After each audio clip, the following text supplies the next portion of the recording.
Good morning, good morning, good morning, and welcome back to Rise and Shine College Football.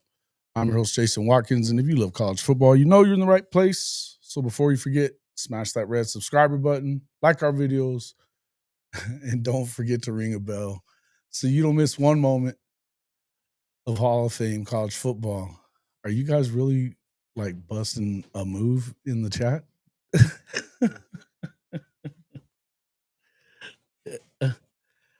Nobody is like this crew. I can tell you that. Nobody is like this crew. I love it. It's great. Welcome into the show, everybody. Welcome. I was actually trying to see what it was that Kirby is over here talking about. Everybody's on pins and needles because we don't know exactly what's going to come out of this. And he's talking about some of it has to do with the it feels like what he's saying is he's talking about the house settlement and what's going to end up happening. But welcome into the show, everybody. Logan Lickey, Ryman Lemon. Yeah. 5 till midnight. Big Rob, Comanche Sooner. What's up? Let's see. Who else we got? Billy on. Jimmy Satterfield, Sooner in Texas, and the Seatbelt Mafia. What's up, D? How we doing? JD Piquel is having a cream dream over John Mateer right now. Yeah, a lot of them are. I wish they just stay sleeping. I just wish a lot of these folks would stay sleeping. They could be sleeping like I wish everybody was kind of acting a little bit more like Brandon Walker. Oh, Brandon Walker.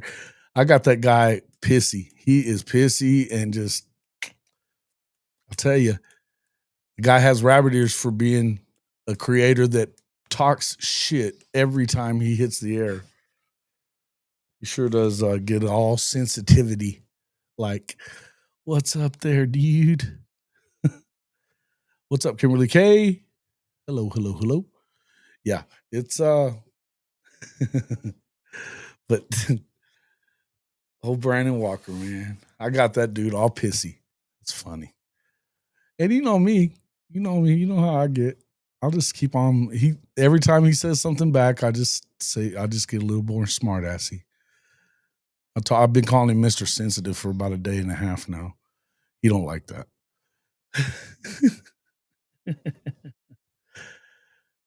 Oh shit. Hey man, for real. Had a heart procedure for seatbelt? Oh, damn. Man, shout out to Makari and yeah, definitely pressure going up, man.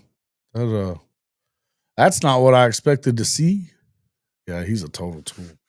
Total tool. That is not what I expected to see, man. What's up with that? Golly. I hate that.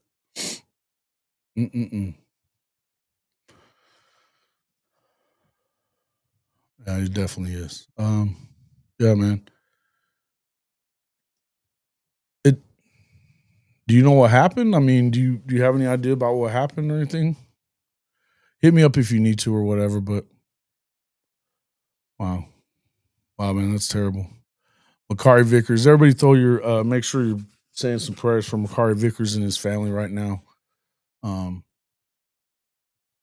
don't know what exactly it is, but a heart procedure, that doesn't sound good for a young kid like that. So not cool. Definitely in our thoughts and prayers. Definitely. Damn. All right. Yeah, okay. Thanks, man. Yeah, let me know whatever, but and I'll get a hold of his family too if I can. I've got his pop's number too. So SEC Mike and Shane yesterday had Oklahoma upset in Michigan, Alabama, and Texas. Go check it out. Yeah, I saw that on Twitter. They had a little graphic about it, but that's wild. That is it's kind of weird because Mike has been kind of back and forth off of whether he thinks OU's good or not. If he's got a Texas creator on or whatever, then he's talking Texas shit. But if not, he seems to be. He enjoyed his visit to Oklahoma last year on that. Welcome to the SEC deal. when they did the June 1st deal or whatever. But yeah, I think it. I don't know, man. We'll see. I know that. I don't know what I really think about all these people that are jumping on board now. Although I think that if you have a brain in your head, you should be knowing that this isn't going to be the same type of deal this year. And I mean, just health will go such a long way, and having a scheme that makes any little bit of sense. So yeah, you know what I mean. I would think that the more that you look at it, um, the more you look at the schedule and you look at I was kind of breaking down. I think what we're going to start doing is breaking down each game. I'm probably not like Kent State and or Temple and stuff like that, but start Michigan and then obviously Auburn and stuff like that. So yeah, and I listen. I think I think it would be tough. uh, It's a tough one to beat Tennessee, I think, on the road. But the thing about it is I think that as crazy as it gets at Neyland Stadium, as long as if you get on there and kind of take the crowd out of the game early, then you could have your way with them. I just don't know what that's why I want to start breaking some of this down. I'm going to start doing a little more research on some of these folks and just kind of see where they're at. We were going to have Coach Smook in here in just a bit, talking about this. Coach Smook's been he's been on this quarterback battle, and I've been wanting to hear what he has to say. And I've heard a little bit on his show and stuff, but I don't think that Greg McElroy's basically saying that I think he's got well, I don't know if he's the incumbent, but the upperclassman as leading the way is what he was saying, and Smook is saying nah. So, which I like that. I like seeing that and the thing is he's more connected than I think you know people are giving him credit for most of the time. So that's why I kind of wanted to bring him on and be able to kind of talk about that a little bit. But yeah, you got McElroy saying that Ty Simpson is separating himself, but you're really not hearing that from anybody else. So we'll see what he says when he gets in here. He said he'd be here in about 20 minutes after we get on. So hopefully we'll get a chance to talk to him for just a little bit. But listen, I do want to break down some of these games and some of these teams as to where they are right now. Obviously, things are going to change a little bit. It's a lot about what it looks like about what Kirby Smart is talking about concerning the spring portal. He thinks that it can get wild. But one of the things that he said in his little, I mean, it was a short clip, or it was about a 2-minute clip that I was watching, but he was talking about that everything that they're doing and with the house settlement and stuff is to bring competitive balance or parity and stuff like that, which is, I don't know why he's trying to sell that, because of all people that doesn't want competitive balance, damn good and well that Kirby Smart doesn't want competitive balance. So I don't know why he's selling that one. But if you remember that, Saban was trying to sell that, that load of crap to people a few years ago as well. So it's not super surprising to hear it, but the idea that that's going to change things, because here's the deal. I've said this a bunch of times. You're not going to do the $20.5 million. That's the rev share part of it, has nothing to do with NIL. So I think that there's going to be plenty of schools that can pay the rev share part, right? Particularly out of the Power Four. They're going to be able to pay that. But then you still have folks that are going to be funneling money through NIL deals. They can funnel it through schools. They can do all that other stuff. I just don't see how that goes any other way. And this has never been about making it fair for everybody, or having any kind of competitive having it be to where it's balanced, and you just never know. It's just that's not what you're having. The only way that you could possibly do that would be to draft players, which is not coming. So It's just not. And again, the big boys of college football are going to remain the big boys of college football. They can afford to dump money. We heard Michigan talking earlier this calendar year, by the way, that their plan by 2026, 2027 is to be spending $50 million in NIL money, not rev share, NIL money. We know that Ohio State paid upwards of what, $26, $27 million for their roster for last year. They're going to put it in reverse now. Come on. I don't see it. I don't know. I haven't seen Mars Jams in a while. Where has he been? I wonder. He might be out working on the rigs or something, but it seems like he's an oil field guy of some kind, but he travels quite a bit. But no, I haven't seen Mars in a while. Have you guys seen him on the other shows?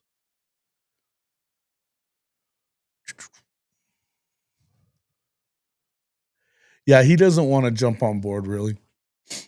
But he had Trav on from JP and Trav one time, and he kind of went along with him a little bit.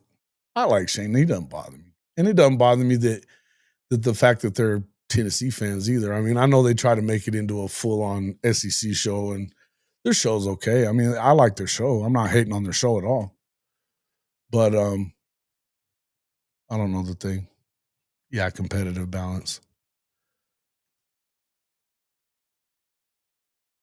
It did get a natty, but that's it, and that's exactly. Listen, you got to think about it. The year before that, when Michigan won, I think they dumped quite a bit of money on the guys to stay around. And I think that a lot of what they went out and added some guys, and I'll also tell you that I still think that Chip Kelly had as much to do with that championship win as anything else. But when you spend money like that, it just and it works, then they're going to go do it again. They're going to. There's going to be other schools that are going to copy that and continue trying to do that stuff. I still think that overall, when it comes to the NIL stuff, I don't think that you can't just live off of paying over and over and over and over. Oh yeah, man, I like him. I like both of them. I think they're okay. They're pretty funny dudes. And shout out to them for what they've built that program into. I mean, they've taken that podcast that it was an audio podcast at first, and they've built their brand, man, and good for them. They're doing a good job. I think Mike used to work for Saturdays Down South, I believe, at some point. Check out my response to Barstool's Waterhead anti-OU. Do you have a new one? Nothing in that clip is correct. Mind you, this is coming from someone who lived through Gibbs. 6 and 7 had to rebuild the roster to Lincoln. 10-3, called his own defense in Calm Levy. 6 and 7 most injured roster in OU history. Bad Oklahoma or offensive coordinator. You don't talk facts. Well, that's a fact.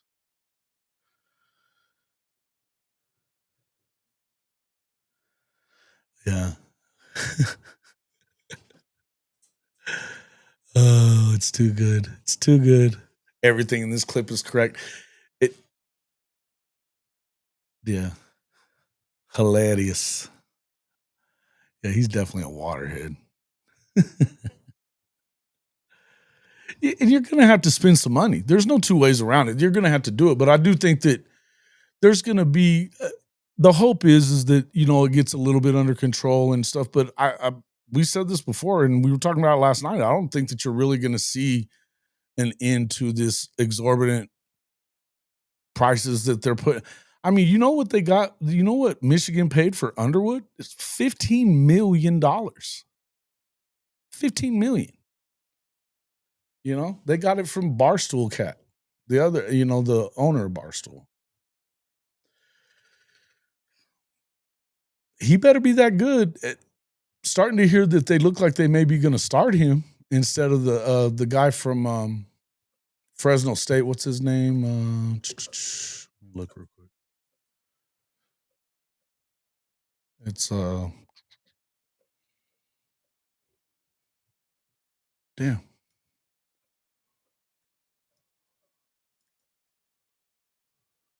Mikey Keene. Mikey Keene. He was at UCF.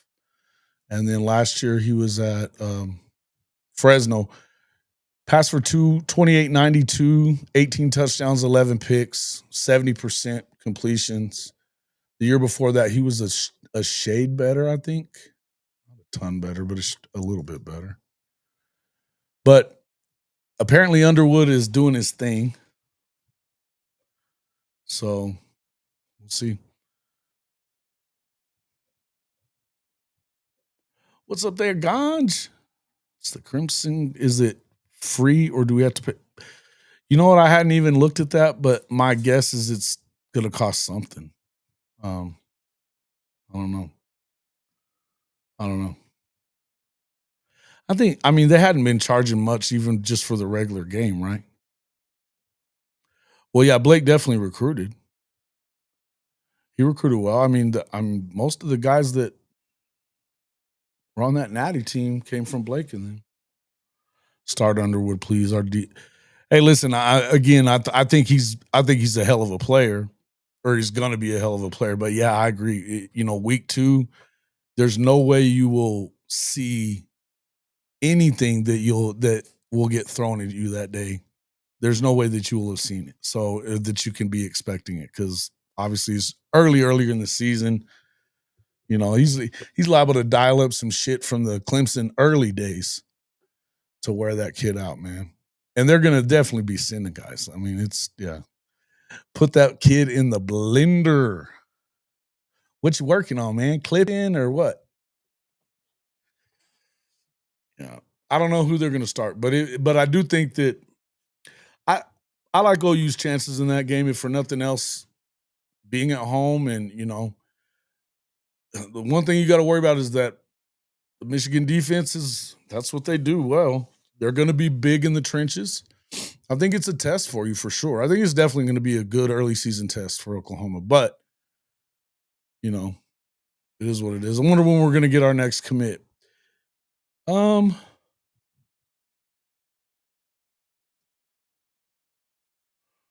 Yeah, what people are looking at upsets. Okay.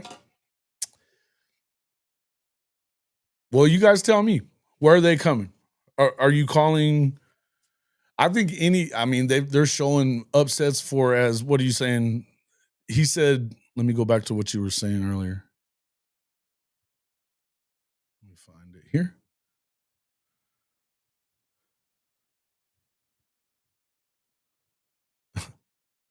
Shit. I still can't believe y'all were doing the bust a move thing a second ago. That's hilarious.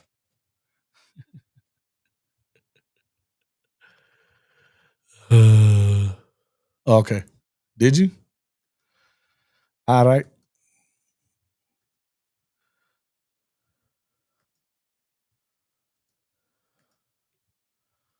Now let me go ahead and pull that up then.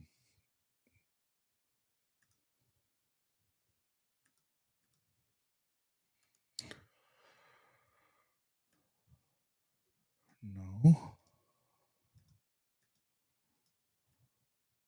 What up, Coach Top?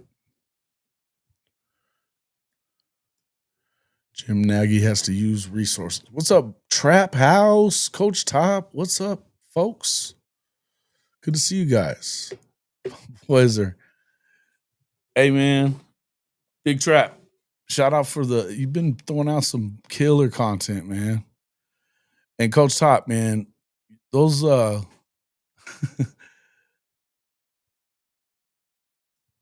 Coach Top, man, you guys' spaces on X are wild, bro. Wild. The top 10 upsets predicted by, shout out to the SEC, that SEC pod. Let's see. They've got Alabama at Georgia. So I guess they're saying Bama wins. Oklahoma versus Texas. They're OU over Tennessee. Was there another one that you said too? Florida over LSU on the road. LSU at Clemson. They got LSU winning that. Texas A&M getting beat on the road at Arkansas. I don't know how big of an upset that is. South Carolina beating Missouri's an upset? Is it? Huh. Okay. All right. Well, I know they got Georgia at number 1, don't they? So, I mean, it's early number 1, but yeah. After seeing Texas spring practice, give me OU. Oh, yeah? Do tell. You got time to come in here and tell us about it there, Coach Top? Yeah, number 2 and number 8. Let's see. So, yeah, listen, I still feel like it's like I said, I think that you probably have a better player in Nico this year than what you had a year ago. I don't know what that really equates to because I mean you lost probably the best running back in college football, or one of the top 2 or 3 anyway. And all those big nasty receivers that they have gone. They lost a lot of their offensive line. I don't know, man. I and some of their defense is gone too. So I think they're going to still be pretty good. But yeah. 41 new guys, and most are freshmen. See, looky there. Texas has 41 new guys, most of them being freshmen, or Tennessee does?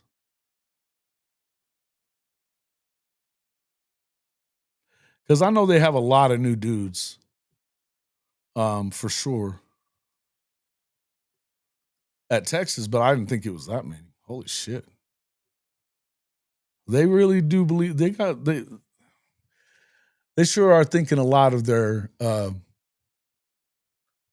new recruits and stuff, then to still be so many people be picking, if you're talking about Texas, to still be picking Texas to win it all, 41 new players, most being freshmen. Okay, yeah. So explain to me how it is that everybody has been picking Arch to go win the Heisman in his first year as a starter.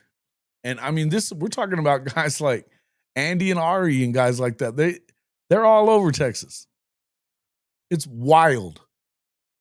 Wild to me.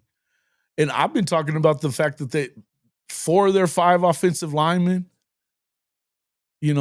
brand new, first year starting. I like the running back room, and I actually like Arch. I think he's going to be pretty good, but I just can't see it. No chance in hell, he says.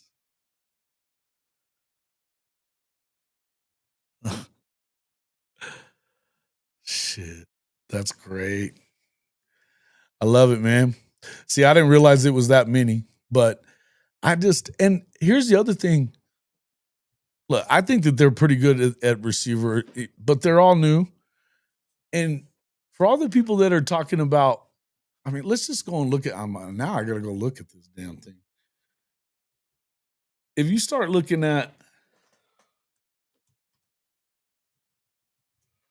the depth chart and stuff, and left tackle, redshirt sophomore, he's replacing probably a first round pick. Redshirt junior, I think the only one they got back is what? Isn't it their center, Hudson Cole? Cole Hudson, I mean. Yeah, he's the only guy that was the starter. DJ Campbell, Brandon Baker, sophomore. You've got 3 upperclassmen in it, but shit, I don't know, man. I don't see it. And like DeAndre Moore, what has he done? And Ryan Wingo, they're talking about Ryan Wingo like he had a season that stacked up to Ryan Williams or, even Jeremiah Smith. I think it's wild. Wild. He had 1 game over 100 yards and 2 touchdowns.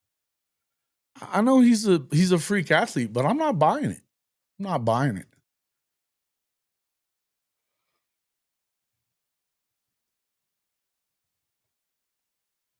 They lost him during the spring?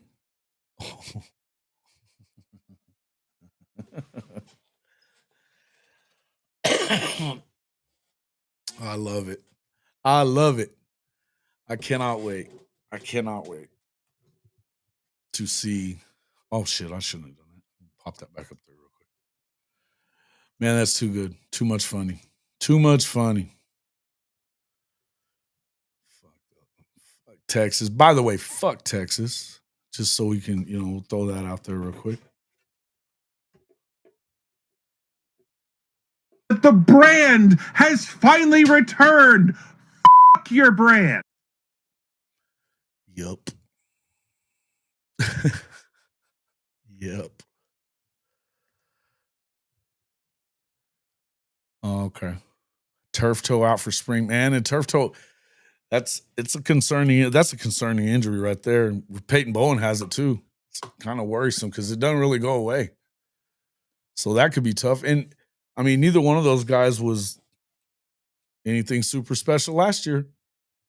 They just weren't. So we'll see, man. And he hadn't even, it surprised me that he didn't hit the portal pretty hard for receivers this year because he's been doing it. Yeah. That's what I would tell you too, man. It's like, okay, if you're looking at, I mean,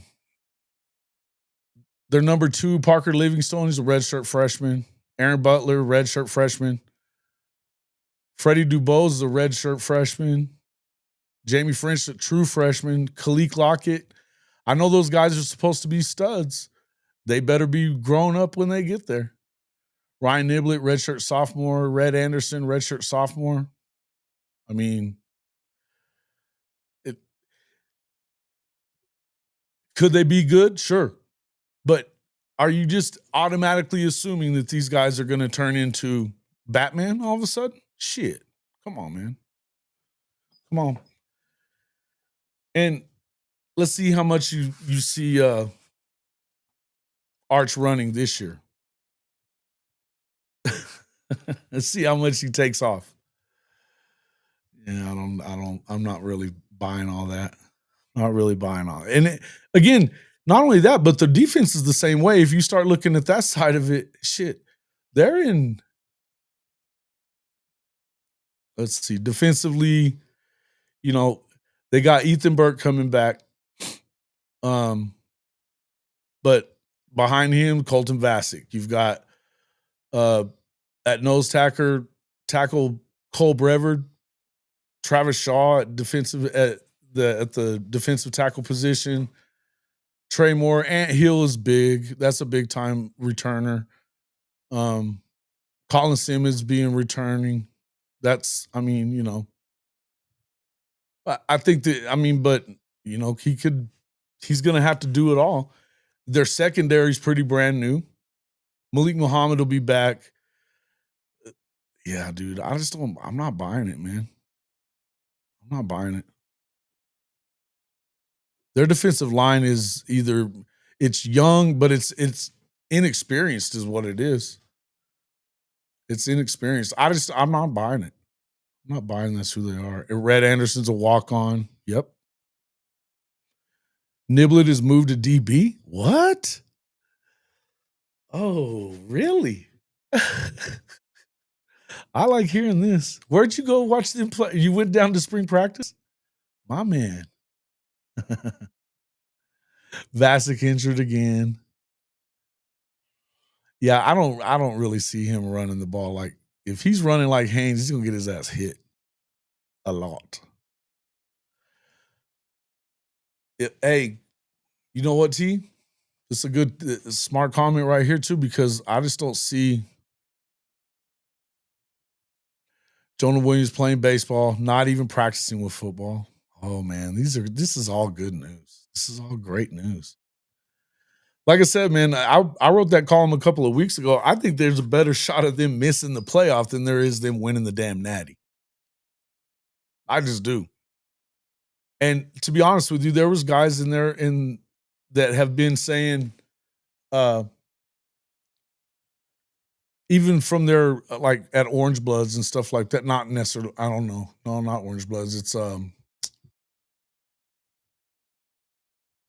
one of those sites though. One of their insider sites.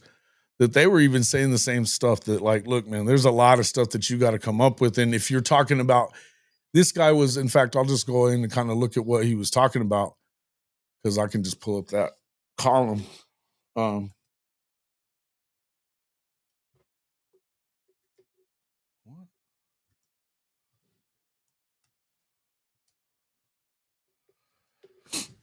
If you look at this dude had basically the teams that he has as contenders, right?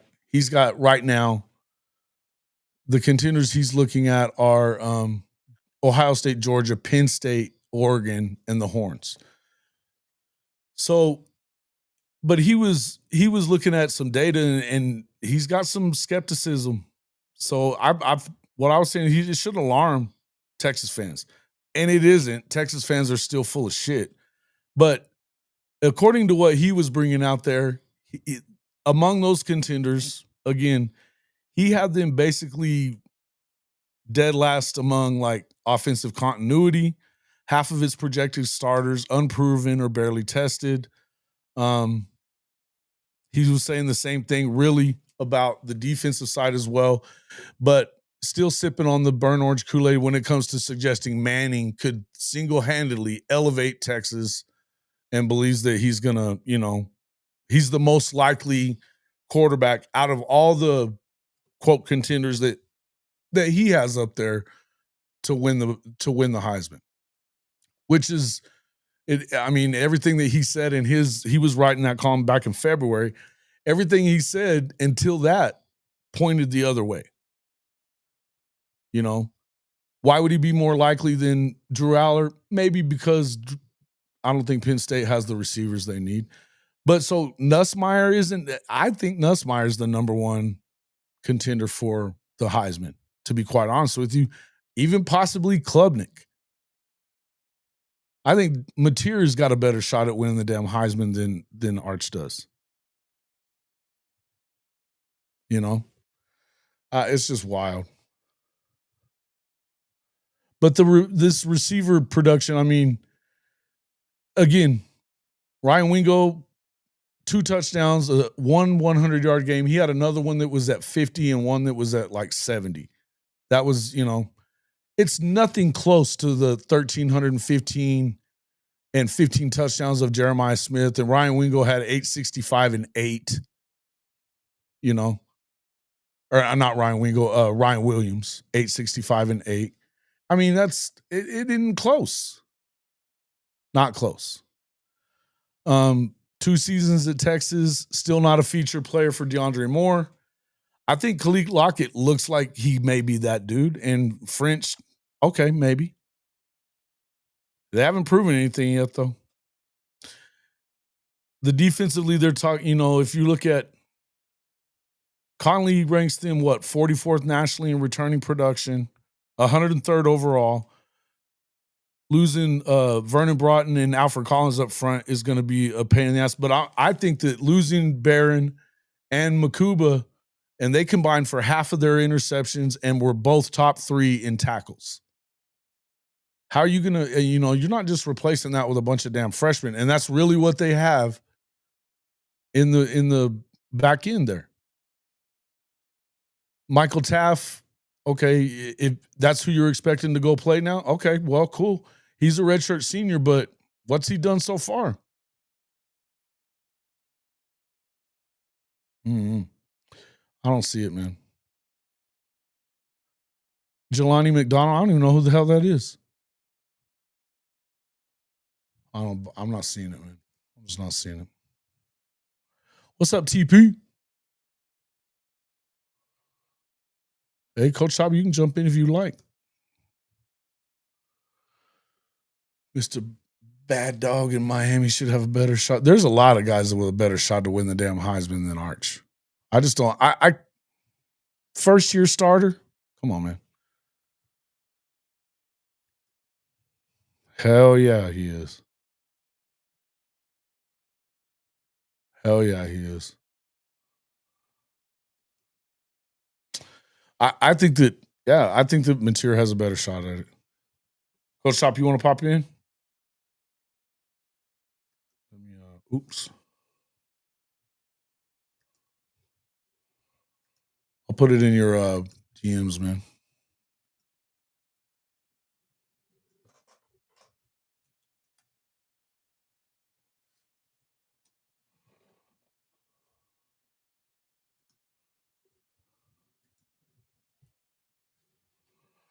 Pop in if you want. All right. It's in there.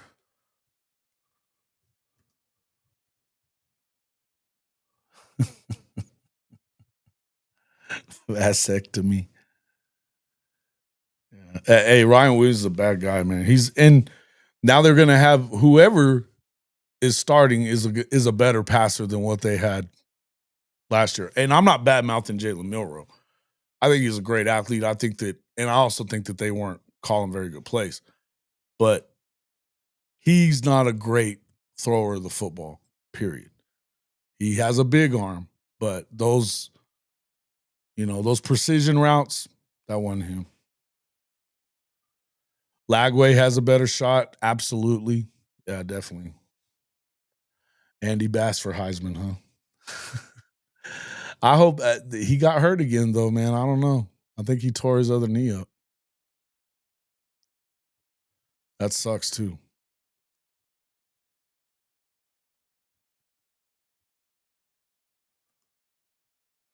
Hey, yeah, and talking about Choice being gone, I think it's going to hurt him. Now, I like their running back room, and if Baxter comes back healthy, we'll see kind of where that is. But there's no guarantee on that. He tore his knee up bad, and then, but I do like. I mean, I think that they showed that they have a guy. They most definitely have a guy. Trey Wisner. I like Trey Wisner. They're showing Baxter as the starter. Jared Gibson was okay. I mean, but I think that Wisner, I don't think that's enough, though. And they don't have a ton of guys other than that. Jaden Blue's gone.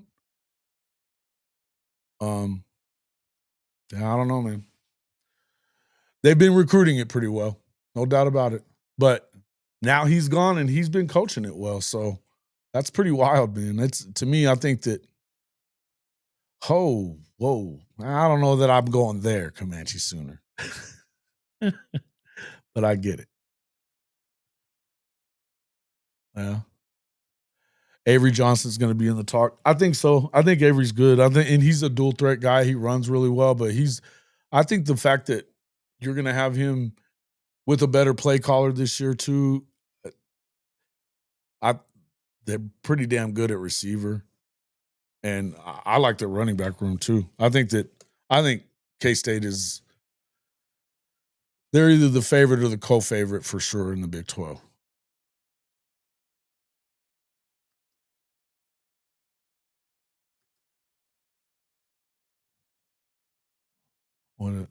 Who gone?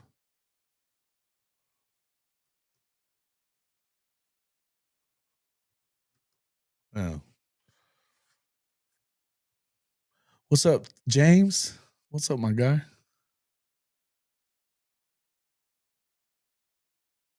General Booty. He was didn't he go to either ULM or Southeastern Louisiana or something like that last year? I heard he had a good year. Yeah. Yeah, I agree. I think that's what I was saying in the column that, I think if you're looking at who's probably the favorites right now, I think the favorite has got to be Nussmeier, right? I mean, he looks good. But it kind of depends on what they look like at the receiver. But that's not ever a problem at LSU. They just kind of produce them down in the swamp, man. You know what I mean? So, you may not know who they are, and then they got that kid from Kentucky along with Nick. I know Nick's running with the threes right now, but I don't know that that's not just precautionary. I wouldn't go too far in that. Anyway. Matt has proven we have observational evidence regarding his production. We don't have any for Arch.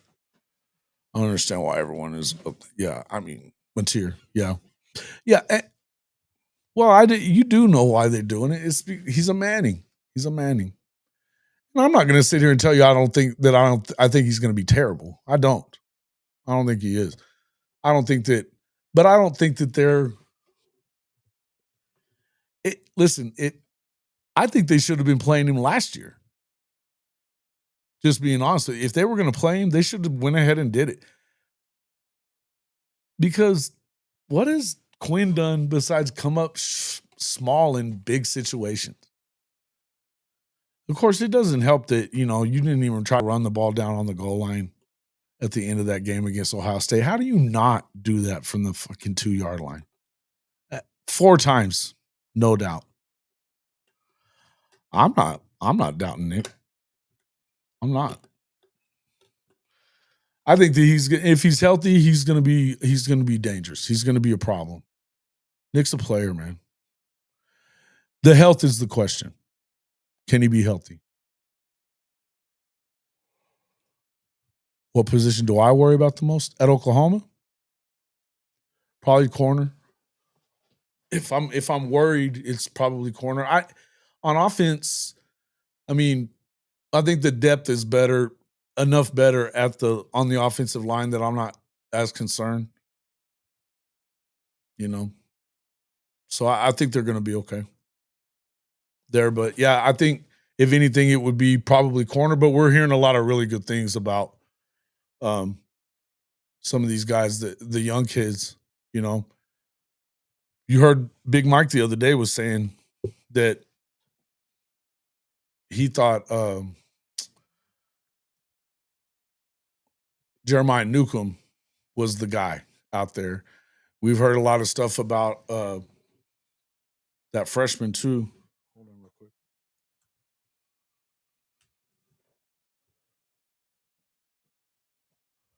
So yeah, he was talking about Jeremiah Newcomb quite a bit. He was talking about Jaden Hardy quite a bit in the safety room, which he's been saying that he expected that. But I've heard Jacoby's been doing pretty well. Gentry seems to be healthy. We'll see how that ends up turning out. But if Cortland Guillory is everything that you've heard from, and this is coming from, that came from Teddy, that he thinks that Cortland is that guy. And you saw that one video of him out there where he was all in the middle of all those plays and talking all kinds of shit for a freshman. That's kind of cool. But, he was saying Big Mike was talking about Newcomb being sticky, which is how he was talking about Eli Bowen all last year. So I don't know. I'm not worried about the running back position. I just don't. Yeah, Jaden Hardy putting in work. Yeah. Trapp was talking up Newcomb too. He was. Hey, man. Again, this is why, if the worry that you would have is that they're unproven, they're unproven, if anything. They just don't have a ton of experience, but you have to get experience by playing. So, and I can see that kind of happening. And the truth is that defensively speaking, they've been recruiting guys year over year that are better than last year's guys. That's just what's going on there. The reason that you've seen, especially at that corner position, I think that you've seen some turnover there, and a lot of it was injuries. I would tell you that I think that Vickers had a chance to be a special corner. Again, shout out to him and prayers up for him. But if you're not healthy, it's tough. I think that if you look at Jacoby Johnson, athletically speaking, sheesh, he's that dude. But he has to kind of put it all together. So we'll see. Why are you worried about running back though, Rimy? I guess that would be my question for that. I'm not super worried about it. I think that they've got talent there, right? I think I may know what you're thinking, what you're worried about. Get that offensive lineman from Stanford. It wouldn't hurt anything. It never hurts to go and get more depth pieces. I think that we were talking about the other day. they had Giovanni and Simmons in the top 10 FCS transfers into Power 5, Power 4. Both of those guys were top 10 dudes. So, they're expecting a lot out of him. They've got him slotted at the starting position at the right tackle right now, I think. Apparently, Jacob Sexton's doing his thing, looking good right now. EPL, yeah, he's been looking good. Okay. So I don't know if I don't know that I'm necessarily worried is what I'm getting. The other part of it, how much do you worry about the corners and any of the secondary? That Kendall Dobie, if he gets back completely healthy, and maybe that's 2, 3, 4 games in, whatever, where he's playing more. He's got an opportunity to play. We got a guest coming in. He's got an opportunity to play slot corner. I mean, there's lots of stuff that he could do. Hold on real quick. Let me bring in this guest.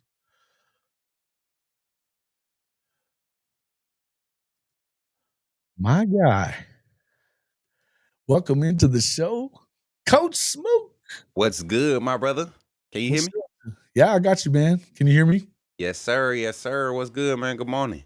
Good morning, sir. Welcome in. Welcome in. Welcome in. We're talking about how all the people are talking up Texas so much, and they've got 41 newcomers, most of them being freshmen.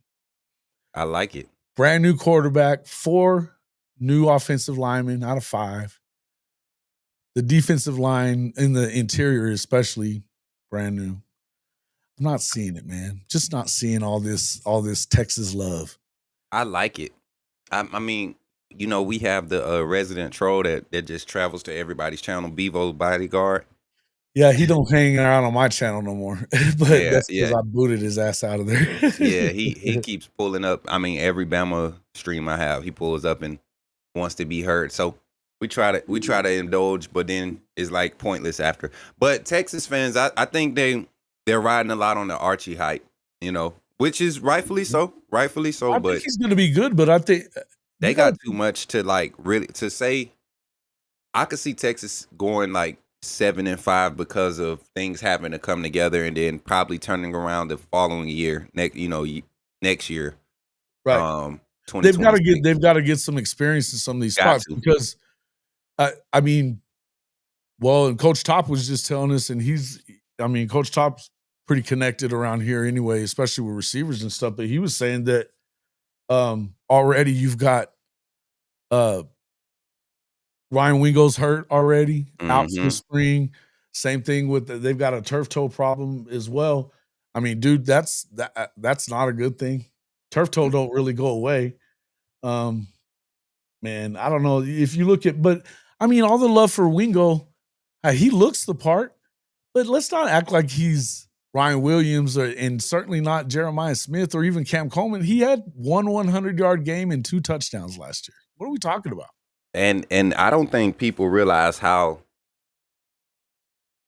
I look at the secondary across the SEC, not just at Alabama, but just the recruits from the 24 and the 25 class that signed in those classes to SEC schools. Like the SEC right now, secondary wise, from top to bottom, most talented in the country.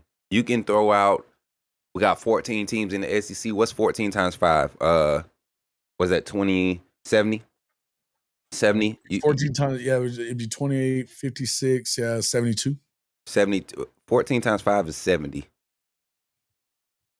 Can't be a 2. We too old for this, Jason. But nah. So 14 times 4 is 48. And 14 times 5? No, it'd be 56 plus 14. No, 14. Is 70. You're right. I'm already trying to be like, look, motherfucker. Get the But nah, man. I think right now you can take the top, your 70 starters in the SEC, right? Yeah. And really just sprinkle them around other conferences, and they're going to start, and they're going to be probably your guy at that position. So, for Archie to have to go against that, and depending on Trey Wingo, who's going to struggle, he struggled in a lot of those matchups last year. You know, he was never the primary target. He benefited from being able to be hit in the number 3, number 4 option. Something that I think is going to happen with Ryan Williams this year, being able to benefit from being your second or third option in the offense. Because we got some dudes at Bama right now, some experienced guys, and Isaiah Horton, Jalen Hale's back. Got some young guys that's come in. Latsier Brooks has really stepped on campus day one and really made an impact. I keep hearing you bringing his name up, man, Brooks. I've been talking about this guy since we signed, when he committed to Bama, and he was a 3-star. And I had him on Bama Football on YouTube, and we had a whole interview, and people were in the chat laughing at the fact that he was a 3-star. And those same people now are so happy that we got Jalen Waddle 2.0. Like they like so many people criticize his star rating, and now that other people are on board, it's so funny how the fan bases are, bro. We've been talking about star ratings and how horseshit they are right now. And look, we got Jim Nagy there as the GM right now at Oklahoma. This guy's a 25-year NFL scout. He don't give 2 shits about the star ratings of these dudes. You know? And that's what I love about the assessment of this year's quarterback class. Because I think there's, you know, I think they handed out those 5-star ratings just to hand them out. But when you look at the eval on these guys from the guys that really talk football and develop guys, and when they say a guy's going to be different if he continues to progress at the next level, and they have been your Trevor Lawrence's, your Tua's, you get what I'm saying? Those guys. When you talk about this class, there's like 3 or 4 guys in the 25 class that kind of fit that persona. And then there's some guys from last year. I mean, we keep talking about Archie, but Nico is. I don't think Nico's going to explode this year like everybody think he is. Well, I don't either, because they lost most of their talent on the. I mean, I think he could be better. Yeah, and you don't really see it because who do they got? I know they got that freshman receiver that you were talking about before, Travis Smith Jr. I like him. Yeah, and I do like him, but the thing is like, is he going to come in and be that dude immediately? It's going to be hard for anybody that goes in at the wide receiver position. Right? Like, even with Ryan Williams, you see how that changed from week 4 to week 5. Like, you go week 4 against Georgia, Ryan Williams, and then for the next 3 or 4 weeks, he kind of disappears for us. And because now you got defensive coordinators, they understand, okay, we're dealing with a legit talent here, but he's young. Let's get his head. What's up, Ryman Lemon? Good to see you in the chat. Good to see everybody that's speaking, man. My AAA family don't know I'm over here, so don't go snitching, talking about I'm cheating on them and stuff. Nah, they know we family, man. When we come over here, man, it's our family. I want to get on and chop it up with my bro before I get into my stuff today. Yeah, but listen, I think, look, and I'm not even just hating on Texas. I just think you literally lost 14 guys to the draft this year. You lost 11 last year. That's 25 guys in 2 years. It doesn't matter who you are.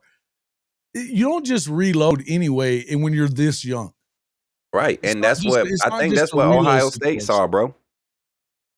I really think that's what Ohio State saw going into this season. Not just that they had to save, you know, Ryan Day needed to save his job, but I think Ohio State really saw how much quality talent, young talent they had. Yep. And they was like, we need a transition year. We need a carryover year for these guys to develop. And to me, I don't think anybody else prepared like Ohio State did. They used it up, man. They used it up. They went and got that NIL. They got some veteran guys that weren't struggling for playing time on other rosters. They just, hey, we want to put together the best team in college football. You have a year that you need. $26 million doing it. 26, man. And well worth it when you look at it now. You know? And we said that from the jump. Everybody said that you got to win. If you spend that much, you have to win. And I was just talking about, did you see what Kirby was saying on, there was a clip on there that Andy Stapleton put out there where he's talking about that everything that they've been trying to do with all this stuff has been to try to get competitive balance, which is bullshit. We all know that. Get out of here with that stuff. Yeah. That's not what that is. And you want it to be as closely resembling what it used to be, if you're Kirby, when, they were able to stack at Alabama, and when he was able to do it there. He wants You're not that gonna old be able to stack. blueprint that I Yeah. continue to echo this and yell it from the mountaintops, bro. The Saban way is expired. It is expired, chat. And for everybody, he was the GOAT of his time. I love to identify GOATs, right? I don't think there's an overall greatest of all time. I think there's a GOAT of your time. And your time is all the time that you spent doing what you was doing. So the time that you were doing, if you was the greatest, man, be the greatest. And I think Coach Saban, even historically, you can compare it. I mean, Coach Saban is, to me, yes, he doesn't the have game has peers. changed, He though, doesn't bro. really have peers in this era, right? Right. He doesn't have peers. But you'd have to say Bear Bryant is definitely a peer overall. I mean, and they did it. It was a different deal back in those days. I think that there's other coaches like that too. So, but in the end, I mean, Barry Switzer, he was also, they were top 3 9 different times. Mm-hmm. You know what I mean? And it was a different era back then. And I mean, if you put those teams in a playoff situation, how many do they win? I don't know. Especially a 14 playoff, right? Right. You just never know, because I think that back in those days, I mean, there's a lot of coaches that from days past that you can look at and say, during that time, I agree with you. I don't like doing the comparison thing over eras. Somebody was talking about, there was somebody from Oklahoma that was complaining about that somebody from the younger this era right now, they're like, there's no way any of those option quarterbacks can compare to the quarterbacks we've had that have won the Heisman since 2000. That's not necessarily true. It's just that they don't play the same damn position. Right. It ain't the same thing. And it's a different game, man. It's a different deal. Why even bother making that comparison? You wouldn't go ask Jamel Holloway to come and be quarterback in an air raid system. You wouldn't. Nope. But you also wouldn't ask Sam Bradford to go back and be a freaking wishbone guy. I said this, like, guys like Jamarcus Russell and who is another big bubble quarterback? That quarterback would not survive in today's game. Because if you think about it, what did they go to the combine and struggle? What did they go to the draft to struggle with? Well, not having any mobility at all or whatever, yeah. I mean, they just used to run through people. Like, the game is no longer a big man's game on either side of the ball. You look at the trenches, man. Alabama right now, the average weight of the offensive line, I think right now is at like 325, 330, which is big, right? But you think about where we were 2 years ago under Coach Saban, 360, 365. Like that was crazy. And then you're wondering why they're getting beat by 245, 265 pound defensive ends on the pass rush and 285-pound tackles that's just slipping and spinning off of blocks. Like, come on, man. We saw the worst of the Saban era the last 3 years of his career, and that was because his way could no longer evolve. The way of the game had changed. The whole two-gap scheme, majority two-gap scheme had got phased out because you were playing in space. Too many linebackers on the field. You put an extra DB on the field. Well, a slow linebacker on the field. That's what Saban did. He would put small linebackers on the field and label them a strong safety, right? And so, like, that was the smart back then. But now you got big, strong safeties that can actually cover and don't mind coming up and filling. So this game has changed on all phases, on all levels. Kids are coming in with full offensive schemes out of high school, collegiate and NFL type offensive schemes. They know the basis of those coming into college and can run it fluidly. That's why you see a lot of freshman quarterbacks in a lot of these QB battles across the country. Yeah, Neilio, you ain't wrong. Only thing keeping Barry from having 6 or 7 natties, the U. The U was nasty. Mm-hmm. They were nasty back in the days. They were. And Tommy Frazier's another. That's a good name drop right there. Yeah. Why that dude is not talked about more in GOATs of college football, bro. That he was unstoppable. Unstoppable, man. You know what? I go back and I watch highlights of some of the greats, man, like before my time. And I always say this when we talk about greatest of all time. I think if you let's be real. If they had the intestinal fortitude, right, the mental stability and resilience to be the best during their era for what was made available, they went and they overexceeded what was the standard or the best in their time. Why do we as fans not consider that same mindset when we talk about Jordan, when we talk about Wilt, when we talk about Bo Jackson? Why do we try to downplay it as if they couldn't have that same mindset to get in the gym, do whatever, and use whatever's available today and be just as great or even greater? You get what I'm saying? Like, that's what I try to, when I have my greatest of all time arguments. Today, Herschel Walker still looks like he could go out and play. Man, I think we would be okay in Atlanta, right? For the Atlanta Falcons, if we signed Herschel Walker and we gave him 10 carries a game. I think we'll be fine. We'll be fine. Look at you. I don't doubt it. I don't doubt 10 carries. Come on, Jason. You getting in the red zone 4 times a game. He's going to give him 2 every time 2 carries. Herschel was a bad dude, man. Come on, man. Bad dude. No doubt about it. No doubt about it. Oh my god. Come on, man. And Bo was different. Different in everything. People don't know the reason that he got hurt so bad. The reason he was hurt as bad as he was because of his power. Too much. His legs were working so hard that when the guy had him wrapped up so good, his legs kept going and just shattered everything. There was y'all remember the guy that was complaining about how good he was. I forget who did their interview, man, but the guy was complaining. He was like, after a game of tackling Bo, it was like his sophomore year.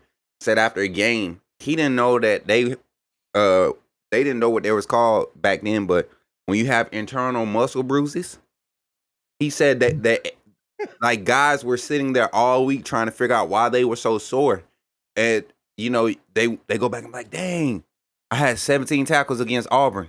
That's why, like, right? Yeah. All of them was against Bo. Then and like Jamel Holloway. Yeah, Jamel was great. Yes. My first Sooner favorite player. Whenever I was like 9 whenever he played. Jamel was unbelievable. Again, and he could throw it a little bit, but he wasn't a thrower, man. And neither was Tommy Frazier. But you weren't stopping those guys. Mm-hmm. You weren't stopping those guys. But to compare a guy like Tommy to any of the guys in this era right now, it's just it's not the right way to go about it. It's not and it's the same argument that I have when we start talking about Otis Taylor and stuff like that. He played in an era where they didn't throw the damn ball, but he is the reason. He's the prototype of the prototypical receiver. That was OT.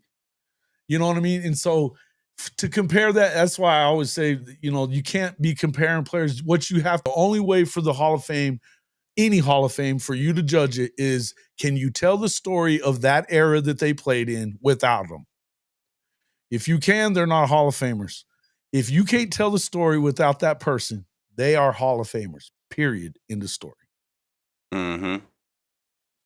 That's just all there is to it. And that's when you start talking about like Coach Leach. How the hell do you leave Coach Leach out of the Hall? If he had one more win, which he'd have gotten it if he hadn't died, they won the damn bowl game. Come on now. But on top of that, how do you tell the story of football in the modern era without the damn air raid? You can't. It's at every level. You can't, bro. I mean, I'm telling you, last year when I moved back down to Montgomery during the summer, I would go and watch the kids up the street, man, right up here at the elementary school. And I watch their practices when I get off stream. Yeah. Just go up there and watch, And the amount of passes I've seen, I see throw in a practice at a 10U practice, 11U practice. It's crazy to me because I remember going and watching my cousins, right? Yeah. I didn't play Little League ball. I played basketball up until high school. Right. When I used to go and be able to sit at my cousins' practices, man, it was nothing but you had 20 running backs. You had 5, 10 offensive linemen, the big boys that couldn't run fast. Coach would put them on the O-line, or the little skinny guys that knew the football, put them on the O-line, teach them how to get contact. But the running back room was the thing. When I 10, 11 years old. So that's 20 years ago. You look at the game now, man. You got kids going on. You got kids play quarterback and safety, right? You got cornerback, tight end. Like these, the game is at a different level because everybody wants to make the big plays now, and that's in the passing game. Is no secret. Sure. Well, and even in the NFL, we were talking about this last week about they basically backed off of Jonathan Hatton and even another legacy running back because it just wasn't going to be worth it money wise. That's what it looks like. Why?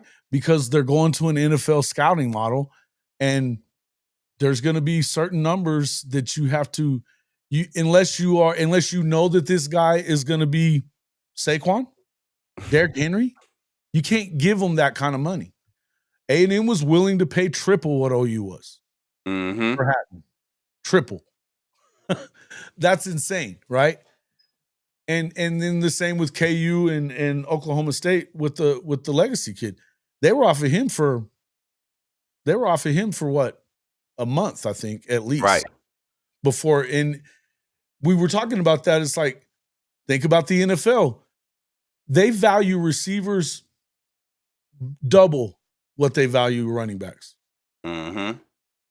They feel like that you can. It came from Hal Mummy, but Mac, come on. And we talked about this. Yes, he came from the Hal Mummy system, but who made the air raid into what it was? It wasn't Hal. Come on, Doc.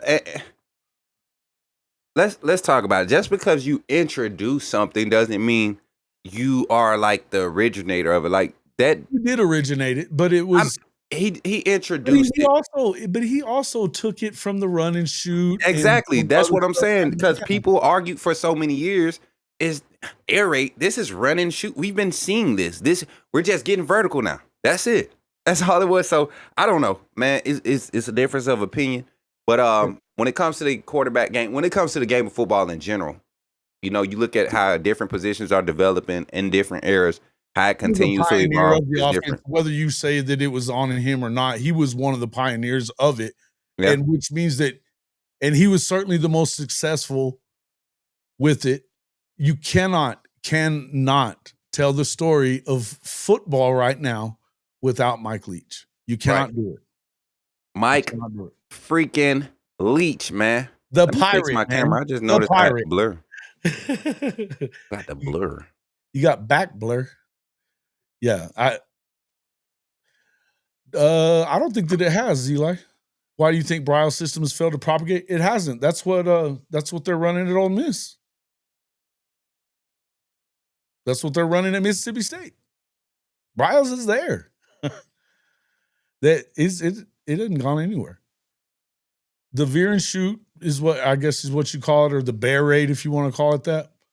No, it's there. And Bryles was unbelievable too, by the way. Unbelievable as an offensive coach. Lavelle Edwards. Lavelle's, well, it's similar. It was the spread offense is what Lavelle came up with, which is just, there's minor differences we're talking about, guys. Minor differences. I got so many people mad right now. Who's that? Bama fans. Why? Oh, because of what you said. Let's talk about that a little bit. Let's talk about this quarterback situation. Why is everybody so pissy about that? And why is it that everybody wants Ty Simpson so bad? Why?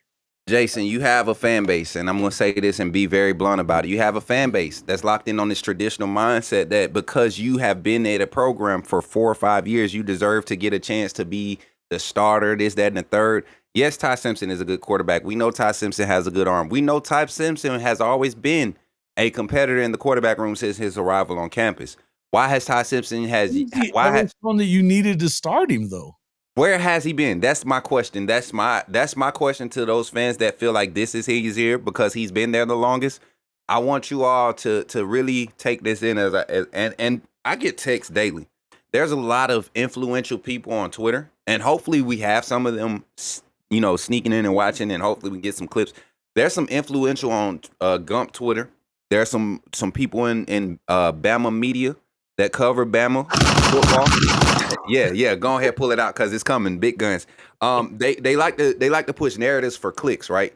And I love it because when they do that, I'm the guy. Is me and maybe 3 or 4 in the background that's continued to stay with consistency, whether that consistency means things are changing, but to sit there and impress a narrative as if something is already decided is crazy to me. I tell you what is decided, that this quarterback competition is still open, and if you're a 4th year redshirt junior that's been with a program and you have yet to show 3 offensive coordinators that you can separate yourself from a true freshman. A true freshman. We're not even going to talk about the redshirt sophomore that's had, basically 2.5 years in this scheme or in this system with this coaching staff. You're talking about the freshman. I'm talking about the comparison between Ty Simpson and Keelan Russell. You can't create any separation. That's a problem for me.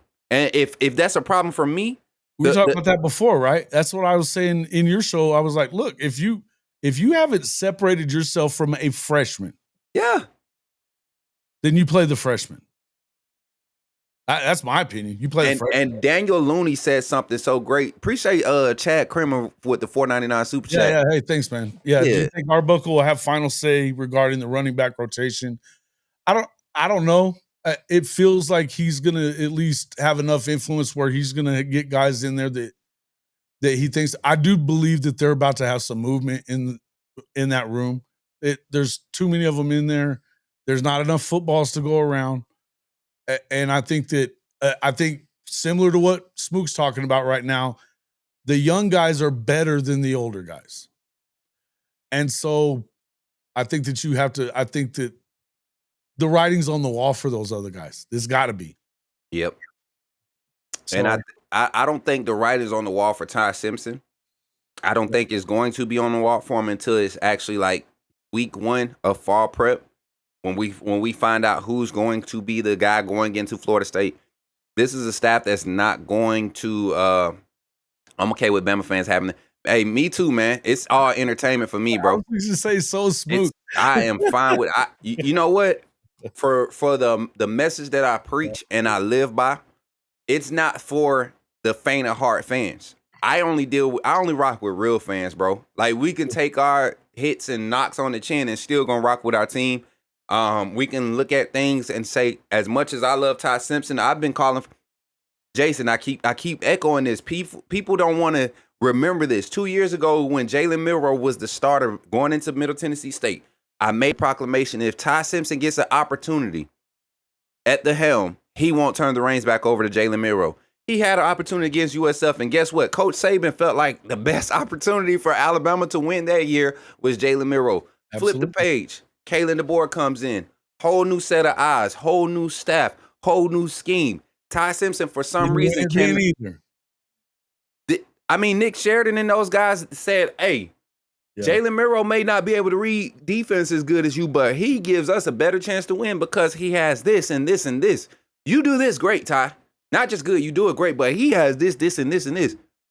I'm going to try this. If they tried it with Jalen Milroe, you don't think they're going to go with an Austin Mack who's got the similar skill sets, who's going to be the more athletic of the two between Ty Simpson and Austin Mack. Austin Mack's going to be the biggest of all quarterbacks in the room. He's got a hell of an arm too, man. He that boy can spin it, right? Not the strongest arm, Jason, but the timing of his passes, the accuracy is there. The strongest arm in the room is Ty. He has a good grasp on the offense. Yes, and it's something that they pull him out of a high school system that literally mirrored Ryan Grubb, Nick Sheridan. At the time, I forget the quality control guy. He's an offensive coordinator at assistant offensive coordinator at Indiana, I think, right now.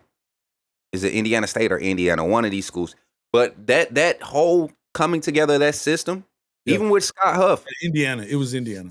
So we got to think, man. We got to, as Bama Nation, I'm speaking to Bama Nation and people that's watching the quarterback battle.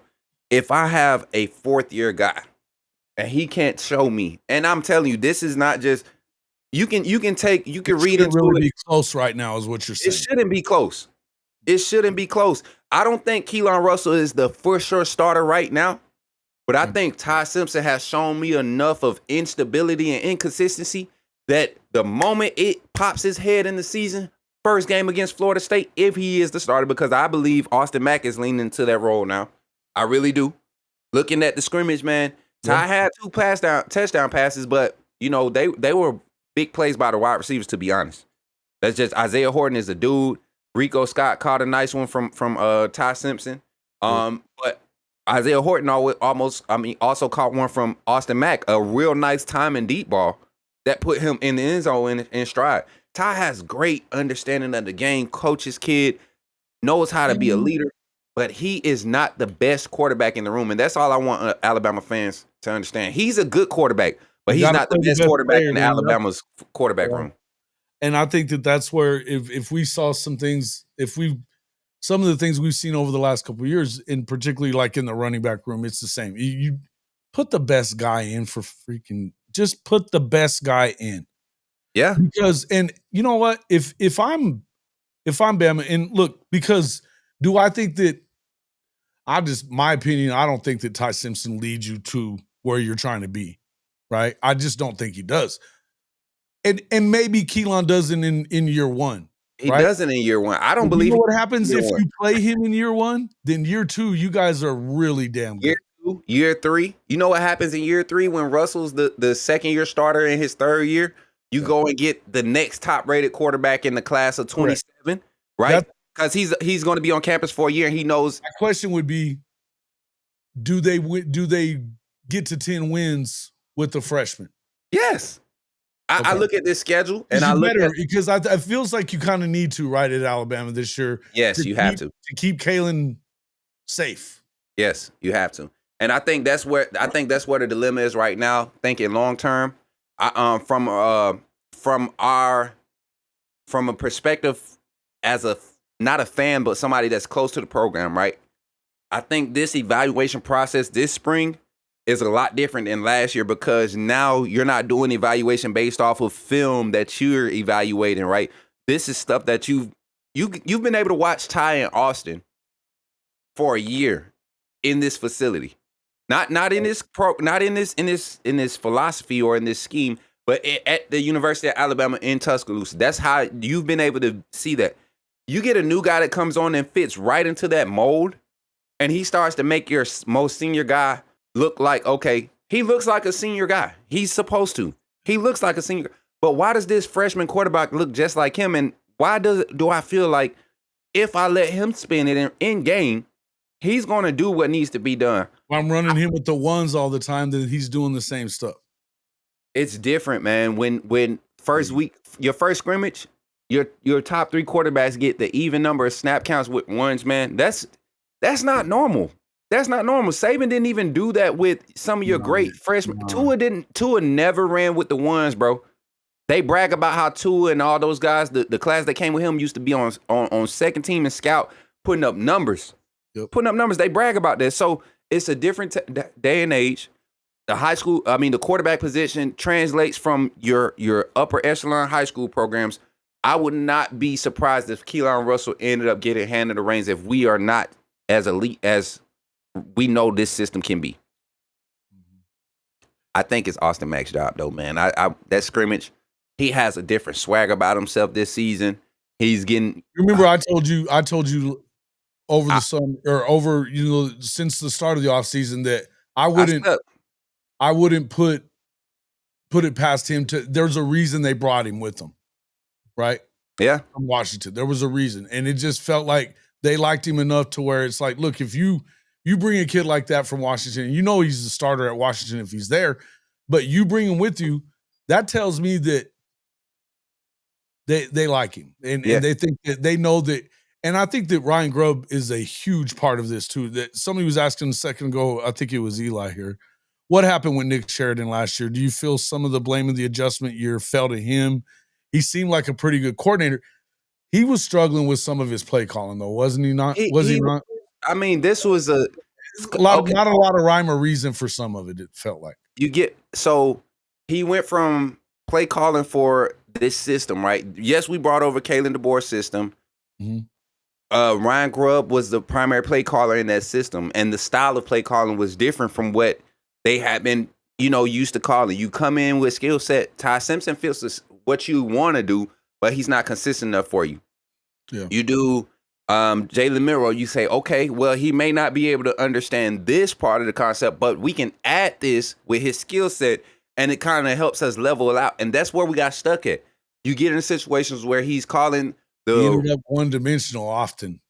You get in a situation where you're calling a QB read, right? Let's just dumb down the play call. You calling a QB read, and your QB's not reading. He's taking QB read as QB run, and you keep putting him in those situations to give him that opportunity, and that's where he's struggling in play calling. As far as his passing concepts and the way he would dial up plays, I didn't see nothing wrong with it. The what we had available at quarterback to operate it was his downfall, and he couldn't find the rhythm to get it in. I love his play calling though, Jason. I love it. Okay, that's why I was asking, and that's where I would feel like. So here, that's my question: if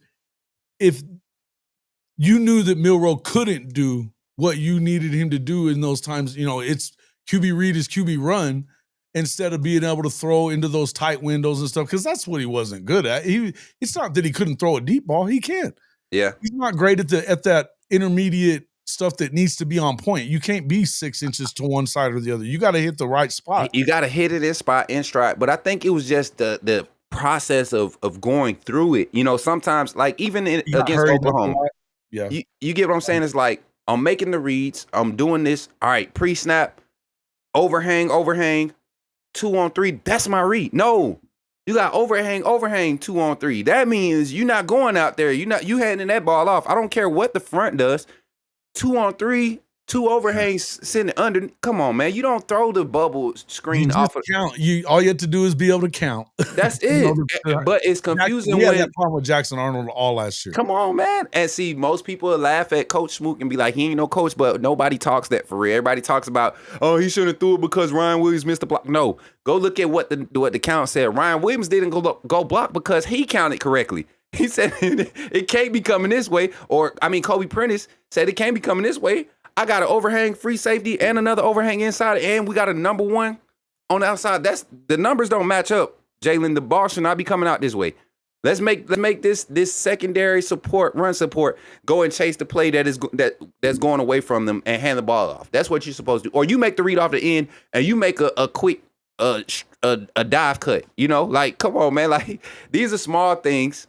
These are small things that I think will be fixed this year. And even the play calling, man, you didn't see Ryan Grubb run a lot of those RPO alert bubble type plays, man. He want to stretch perimeter. That means 1-on-1, jab, give me the ball. We getting upfield 4 to 7 yards of play if we're going quick game. Very seldomly you're going to see the play action off of that. I think he simplifies it for the arm talent. And it's a different type of style of play calling, and all the quarterbacks in this room are going to benefit from it. Honestly, you can't really blame Nick on that. If you're going to blame anybody, you got to blame Kalen DeBoer for not stepping in and fixing exactly. And we have to also factor in what Kalen DeBoer was dealing with a locker room, man. This is a day and age. You had Jaheim Otis, a Bama kid since 7th grade. For KD in this group to come in after Saban. Come on, man. That was tough. I started because I shared the same sentiments that a lot of, Bama fans share. Like, how are we not fixing this? Well, I'm also looking at it from a coaching standpoint. I can't go in and say, you ain't doing the job, sit down. Yeah. And expect the team to get behind me, because guess what? There were other guys around Jalen Milroe that weren't doing their job. You know what that does to the mental psyche of a That's what I was going to ask you. If you really believed that Ty Simpson was the guy, why didn't he end up winning the job at that point when you weren't getting what you weren't getting from Jalen? Why didn't they ever feel like they could sit him down? Do you feel like, and from the outside looking in, do you feel like if I didn't have the locker room as the backup guy, right? When the starting guy was the guy, what makes me feel like I have the locker room now? It's natural for the guy after the guy that messed up to come in and like ball out though, and you get the locker room, right? Right. So it's hard for me.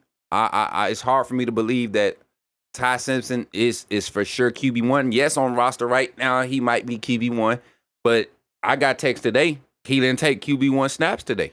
You get what I'm saying? Like in practice today, he's not a QB1 today. But that doesn't say much, right? Because we've seen Keelan Russell start practice with the ones too.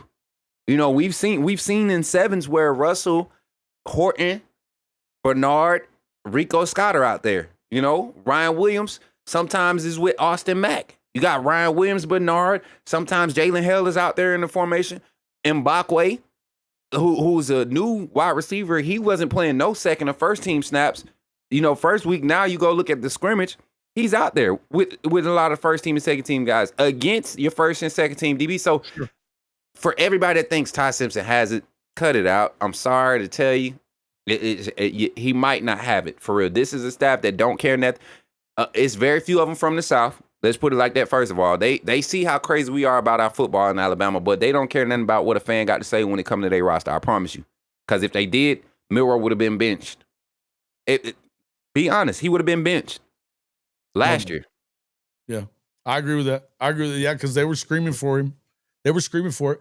Well, and even you're hearing a lot of, they're kind of killing Milroe even still, you know, and I don't understand that part either. It's like, guys, you didn't really have a better option at that point. I don't think that you did. Imagine dealing with a terminal illness, right? Let's say we got diagnosed with a terminal illness, and big pharmaceutical comes out with this cure, this treatment, right? And you're taking this treatment, and that first year of treatment is like you're barely getting back on your feet. Terminal illness, you just getting back on your feet. You're just getting back to walking. Now, year 2, they say, oh, we got something better for you now. Try this. Year 2, you like, wait, this don't taste like the last stuff. I can't really digest it. Like, this is different. Right. Yeah, I can't go through this the second year. I can't. Yeah. Come on, man. So, and then not only that, you're forced, because you got to go back to work and take care of your family now. So now you're forced to do this medicine and take care of your family, and you barely make it through. Y'all barely make it through that year. You good. You file your taxes. You get straight. But then they say, wait, we got some new medicine. Try this one. Man, what in the world? All right, I'm gonna try it because last year I was straight. I barely made it last year. I feel good. Everybody's what's good, Jordan. And last year I made it. It was straight. I feel like everybody, my support group is around me. My family is good. We're barely making it. But if y'all say this gonna help me, this is what I'm gonna do. And then guess what? I'm not gonna let nobody see my pain or hurt during this. I'm gonna make sure I keep the right attitude and do this. That's what Jalen Milroe went through in his 4 years in college football. 3 different coordinators. One year in a system that was nowhere near a system he had been taught his freshman year, right? And then you come in and you bring in the old system. You try to get it reestablished under a brand new coordinator in Tommy Rees. And then now you come back with an established system, an experienced coordinator, offensive-minded head coach.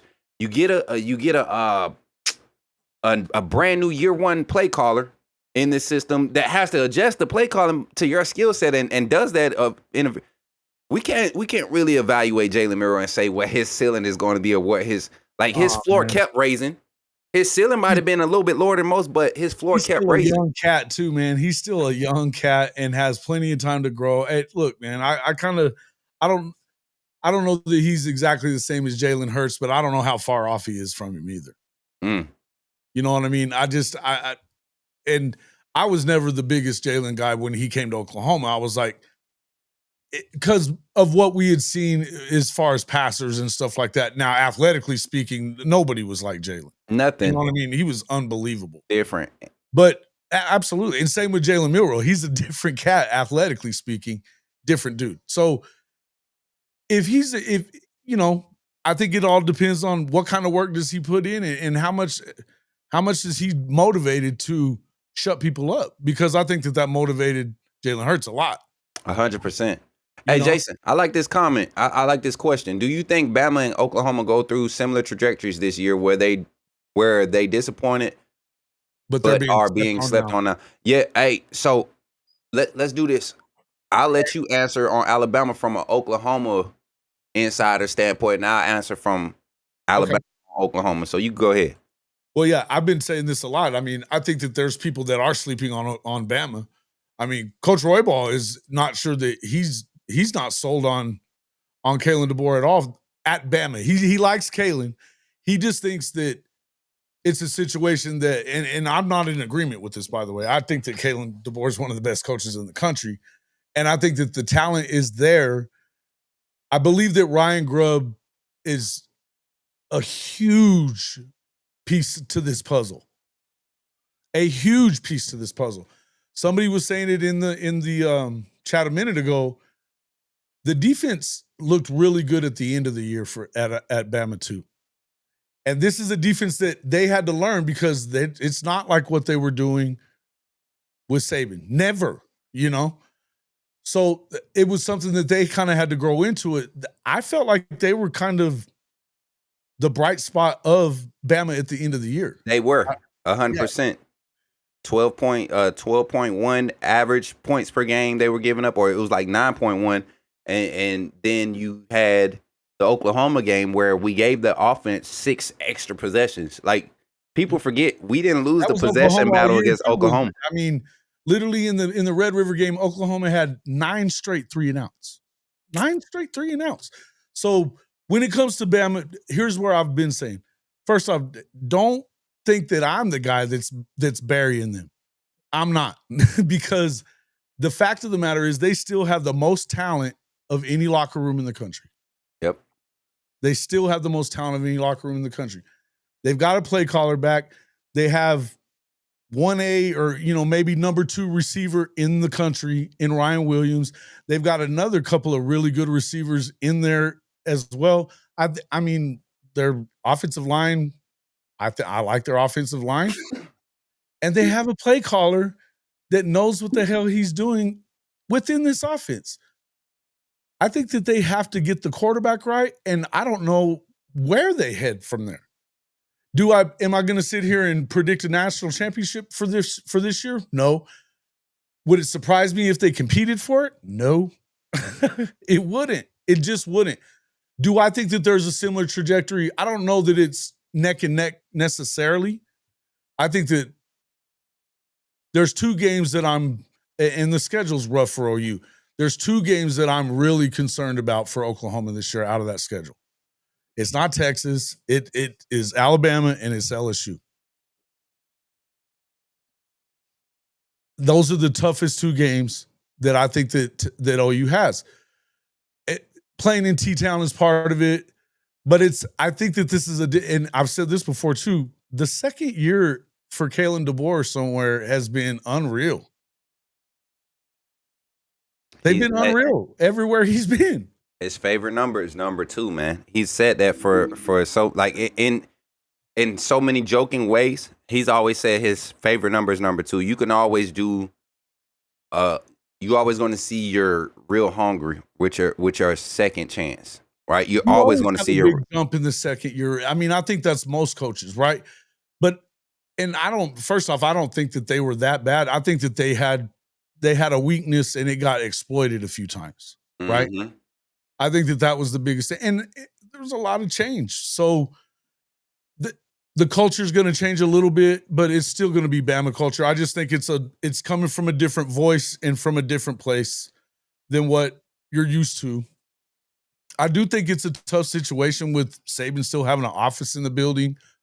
I mean, I think that there's some things that are stacked against him a little bit, but I'm not the one. I am not going to be the creator out here boasting that I believe that they're gonna bury him this year. I'm not doing it. I have to see that first. I'm gonna have to see that first. And I think that there's enough talent in the room that I don't see it. I just don't. I think that I think that they win the Natty? Probably not. But I don't know that they can't, though. I don't even know what Georgia is at this point. I think they're ranked number 1. I'm not sure why. I don't know why a team like Oregon isn't getting more respect. You get what I'm saying? Like, well, Oregon showed a quarterback too, but yeah. I mean, here's the thing with Dan Lanning. I'm not the biggest Dan Lanning. You know me, I'm not either. So look, yeah, you got through the first year in the Big Ten. I think the Big Ten is so top heavy. And you won by 1 point at home over Ohio State that when Chip Kelly got in his bag, they were unbeatable. Yeah. And we saw that in the Rose Bowl. They beat the shit out of them in the Rose Bowl. Mm-hmm. Hell, do I like Dante? I do like Dante. I think he's going to be a good quarterback. I'm not positive yet. I'm just not positive yet what I think of him. And I think that you have to find a way to win a natty first before you can be a natty winner. Mm-hmm.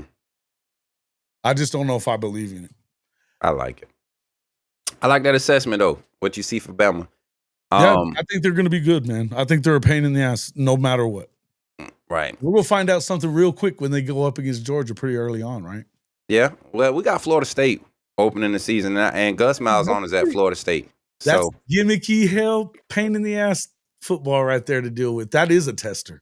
It is. I hate. Oklahoma's got a tester in week 2 also, Michigan. First 3 weeks of college football going to be real fun. Isn't it?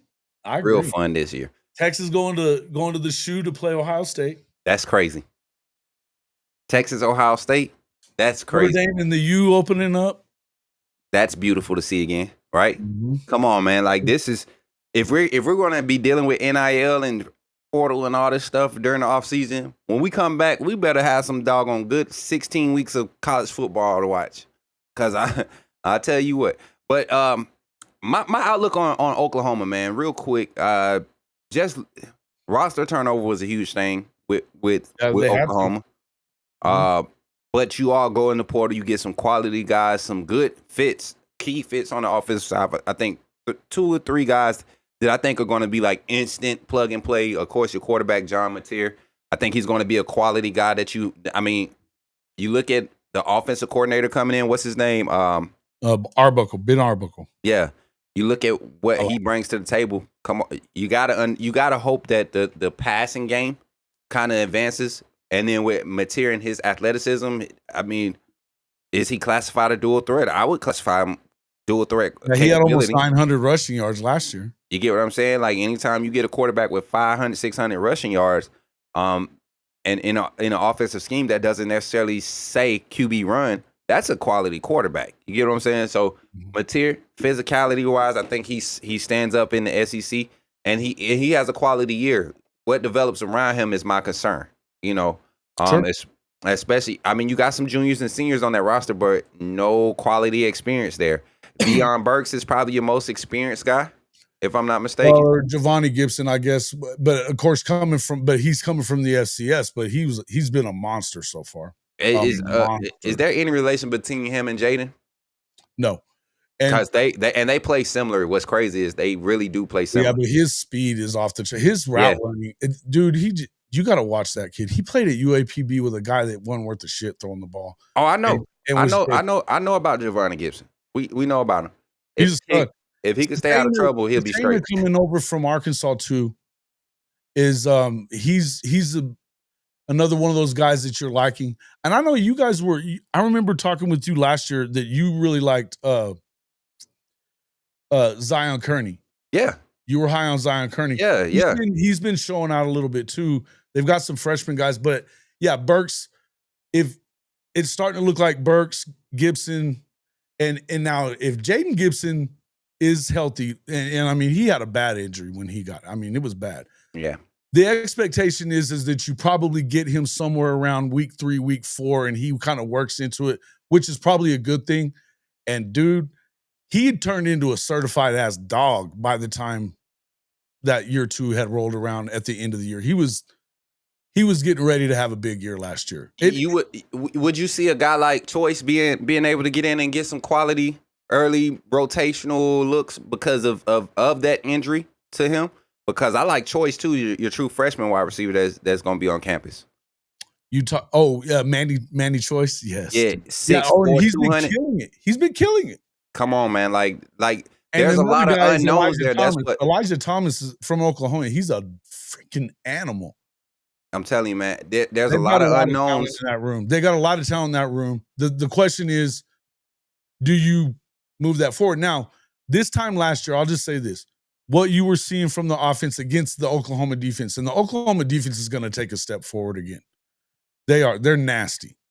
They're better on the D-line probably than that I can ever remember them being, really. Even when Gerald McCoy was around, he was a bad dude.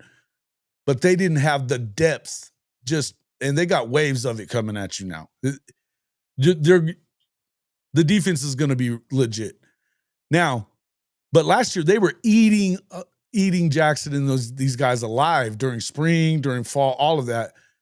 Mateer's been talking about, they've been scoring a lot on them. or they've been scoring on them, but not all the time. It's like, look, this is great competition here that we're having because they're getting some of us, we're getting some of them, but it's competitive. And you know how that is. When you're out there talking some shit and having some fun, it gets real, right? Competition breeds excellent play, right? And I think that's as big. But complementary football is more important than any of it anyway. You can't have one side of the ball is really good and the other side isn't doing shit. You just can't have it. It's the reason why they weren't winning before. It was just the other side, right?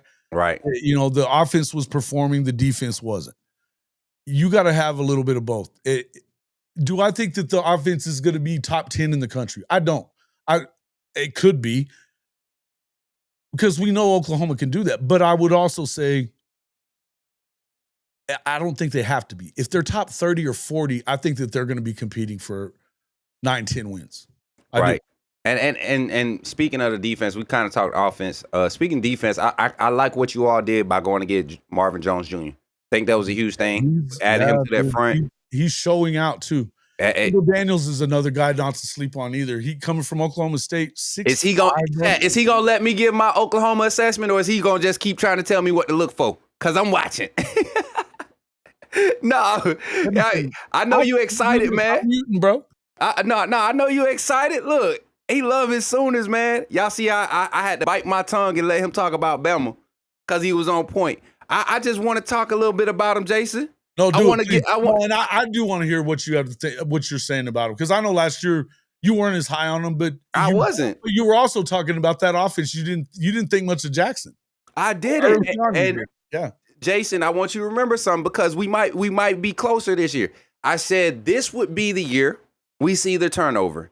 I said this would be the year. I think regular season record, Oklahoma could be right there, 9-3, 10-2.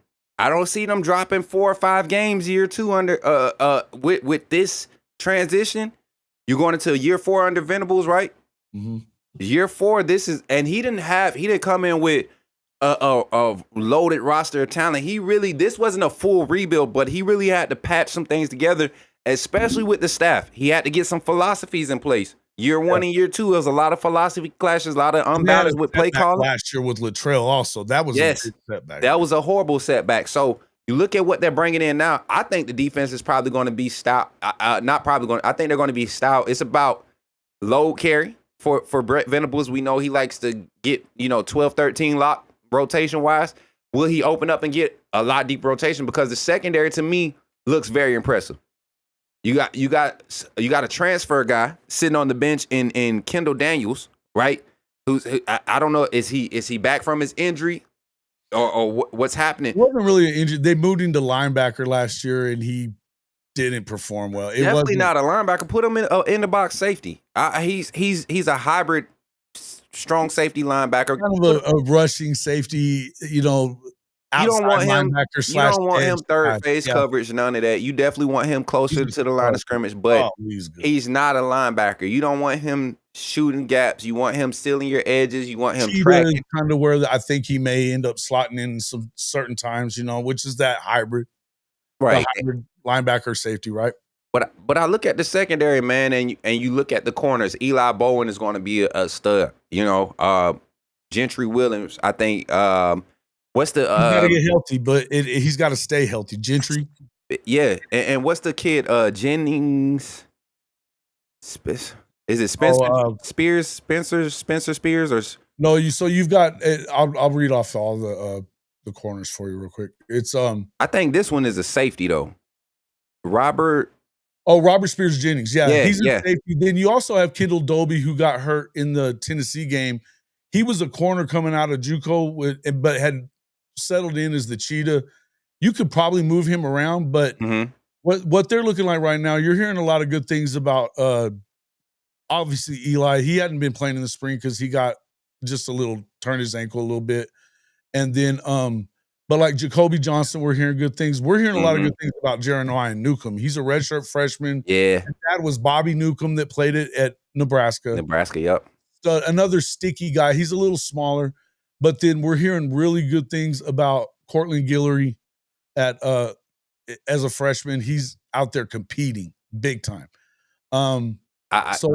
We circle back to the red shirt freshman you was just talking about. He played at Jeremiah Newcomb. He played in Phoenix area. Yeah, in Arizona. Yep. I remember seeing him. I was doing some very height wise undersized, but physical enough to get press bump coverage, stay in phase fast enough, and it's going to fight through the ball. Like physical enough to set an edge as a corner on the perimeter. That's what Boganowski was saying on Monday. That he said what he always was saying about Eli. He's sticky. Yes, very sticky. Stays in phase very well, man. Yeah. And then of course, you got your linebacking core. I think that's probably Kip Lewis. Alabama has the most talent in the linebacker room, but the team that I know is going to have the best quality production from their linebacker room is going to be Oklahoma next season, hands down. I think you're going to see that's going to be the talk of the town, the front seven, yeah, of Oklahoma, Bama, and I'm going to even do this. I think South Carolina front seven comes back with some vengeance last year. They were very deep last year, and I think they had some guys that didn't get to see as many reps, but they got same quality skill set. Shout out to my AAA family pulling up. Yeah, man. Hey, welcome in Chasing the Bass. That's my boy Thad. That's my graphics guy right there, man. And who else we got? I saw Jordan was in here. We were talking to him already. Yeah, Jordan, we seen him. Look, I told them they know it's getting around 11:30 when practice be over with. They know they about to start getting their lunch out. If they at work, they putting their lunch bags out. They ready to hear what Scoop got. My phone has been blowing up. You seen me in my phone earlier, man. Yeah. I think people head this way. People want me to they love when I make folks mad with this quarterback situation. So they love it. So your tweet, let's talk about your tweet real quick. The same former player that told y'all that Ryan Grubb wasn't coming back after Coach Smook reported 3 weeks before he was fired that he would be at Alabama was basically saying that he's hearing Ty Simpson is separating himself a little bit in the quarterback room. Jason, can I get a full screen solo? Because this gonna be my thumbnail. Because I'm tired of folks. You know when I pull these glasses and get looking down over these glasses, you know what that mean, right? Go for it. Get them. Anytime these glasses come down like this, I'm not talking about something I heard. They know in chat. I mean, my people, everybody that follows Coach Smook, that's real quick. That's all I needed, Jason. I appreciate you. But everybody that follows Coach Smook know I didn't come into this industry the traditional way. So all of these networking relationships that I have built, I listen real close. You don't have to tell me, don't say this without, you don't have to say, don't say this to me. You can talk to me and I can understand how, like the way that you're saying something, what I'm supposed to say or how I'm supposed to say something. And I'm going to say it right now. Everybody reporting that Ty Simpson will be the QB1. You're lying to the people. Stop lying to them. I understand that gets you clicks. I understand people follow your channel when you say that, but they're going to be real pissed at you in the fall. If you come in that mud and you talking about this happened and this happened, you got to make up stories. Don't do that to yourself. Just trust the process and trust Coach Smook. In understanding that it's not Ty's job just yet. I just wanted to make sure y'all knew that. I love y'all enough to put y'all on that type of time. And I don't care to be right. I just care to get you the right information all the time. And that's what we doing, man. It's just funny to see the fan base. It's funny to see the fan base. It's like you're pulling for a guy. Y'all talk about Milroe didn't prove himself. Well, we're pulling for a guy that hasn't proven himself.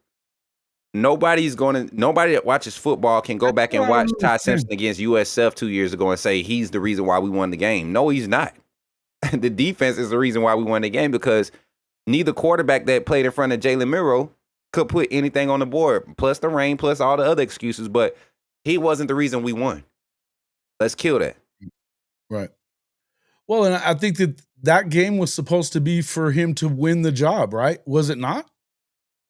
It was supposed to be. I mean, because they were upset. They were upset with the way that Jalen had played the week before, and his attitude or something like that. I mean, there was some. I remember hearing about all that stuff, and then He just, I mean, it sounded like if comes you out, go out there and perform, then you probably get another week at least. He goes out there and goes 6 of 19. This is after the rain. The rain has stopped. Okay, so yeah, there was a monsoon going on. I wouldn't. This is after the rain. Your wide receiver's not slipping. You're just not. You're not completing passes. You're not making the right reads. You settle down in the second half. You handle. You manage the game. But I will say this: when I was there last week, right during the scrimmage, right. I've been seeing you out there, bro. I was about to ask you that. What do you see? What are you seeing? Ty Simpson is a good quarterback, man. Like if Ty Simpson came to OU, and this ain't hating. If Ty Simpson came to OU, I think you have a serious QB battle with him and Mateer. I really do, man. But he's not the best quarterback in Alabama's quarterback room. And it's showing. It's showing. There is no separation.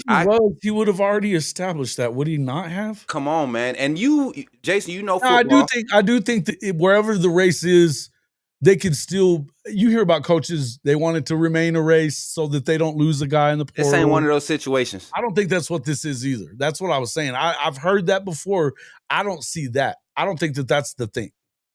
So this is the situation, and I'm gonna be. If y'all want to clip it or whatever, I'm gonna be very blunt.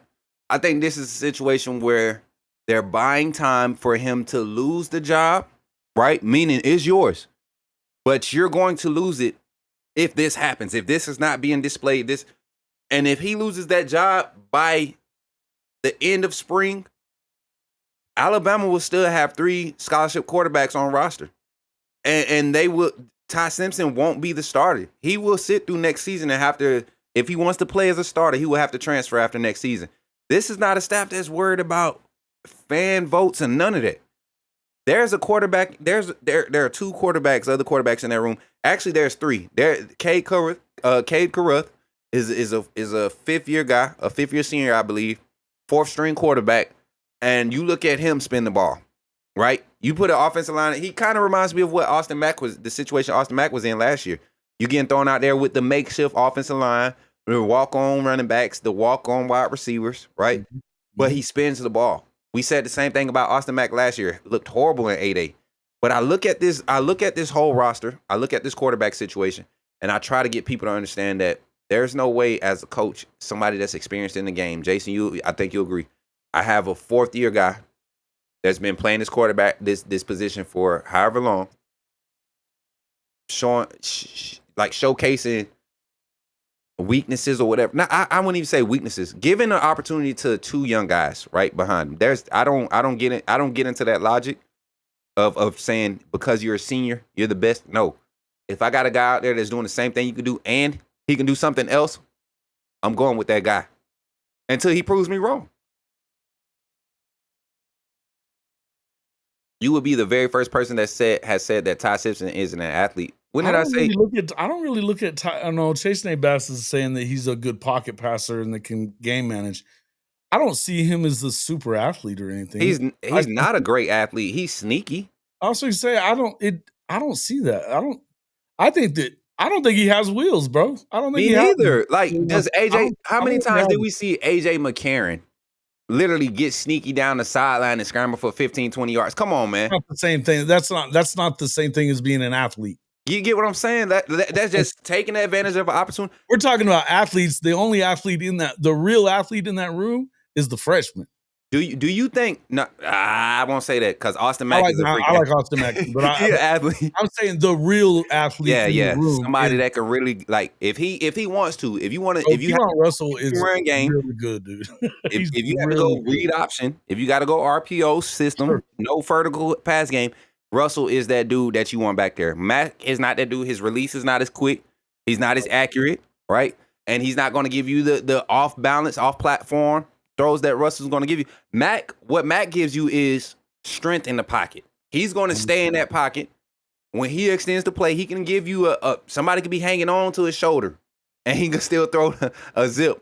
You get what I'm saying? So that's what Mack gives you. Ty doesn't give you neither of that. And that's one. Well, I think it. I haven't heard anybody.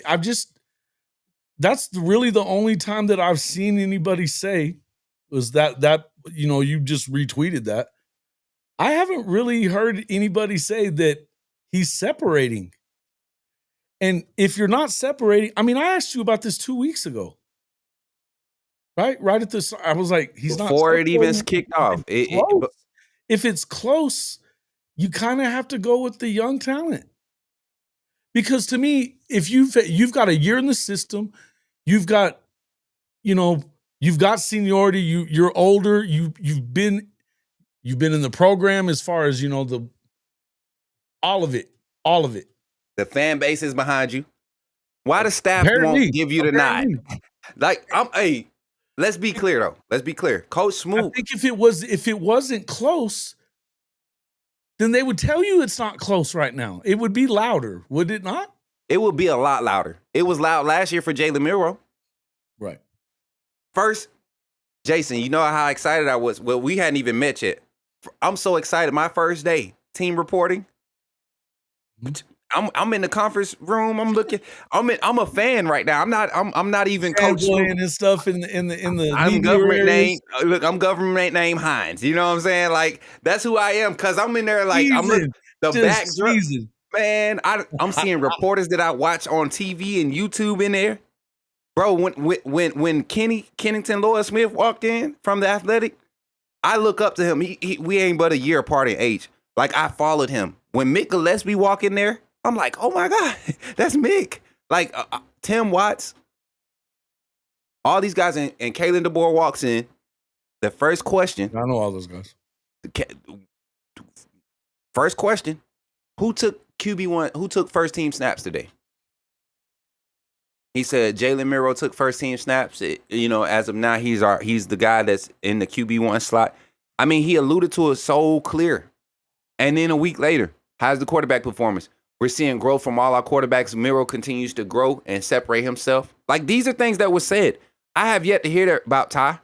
I heard that about Keelan Russell continuing to make those leaps and bounds daily, unflappable, learning, creating plays, understanding the system. Austin Mack excelling. Like, these are things that you can go back and get record of these things being said. I haven't heard that about Ty from nobody on that staff yet. So I'm just saying, maybe for the people that think that's 100% is Ty, maybe they look at Coach not saying anything about it as, okay, we know it's Ty. I wouldn't. This isn't a cryptic coach. He doesn't like to play with the media. Straightforward. He's straightforward. And I will be the first to correct myself and say, I didn't expect Austin Mack to develop this much over this year because of how much that was going on. But I have always been a firm believer. If guys can continue to develop at a trajectory, even when they're not getting a lot of reps, those are the guys that you really want to see and invest some value in. And Austin Mack is that guy. They have been grooming him since he got in this system. So right, and they brought him with them. That's what I was saying. I feel like it almost feels like to me, if you haven't separated, right? You haven't separated between even with him or the freshman.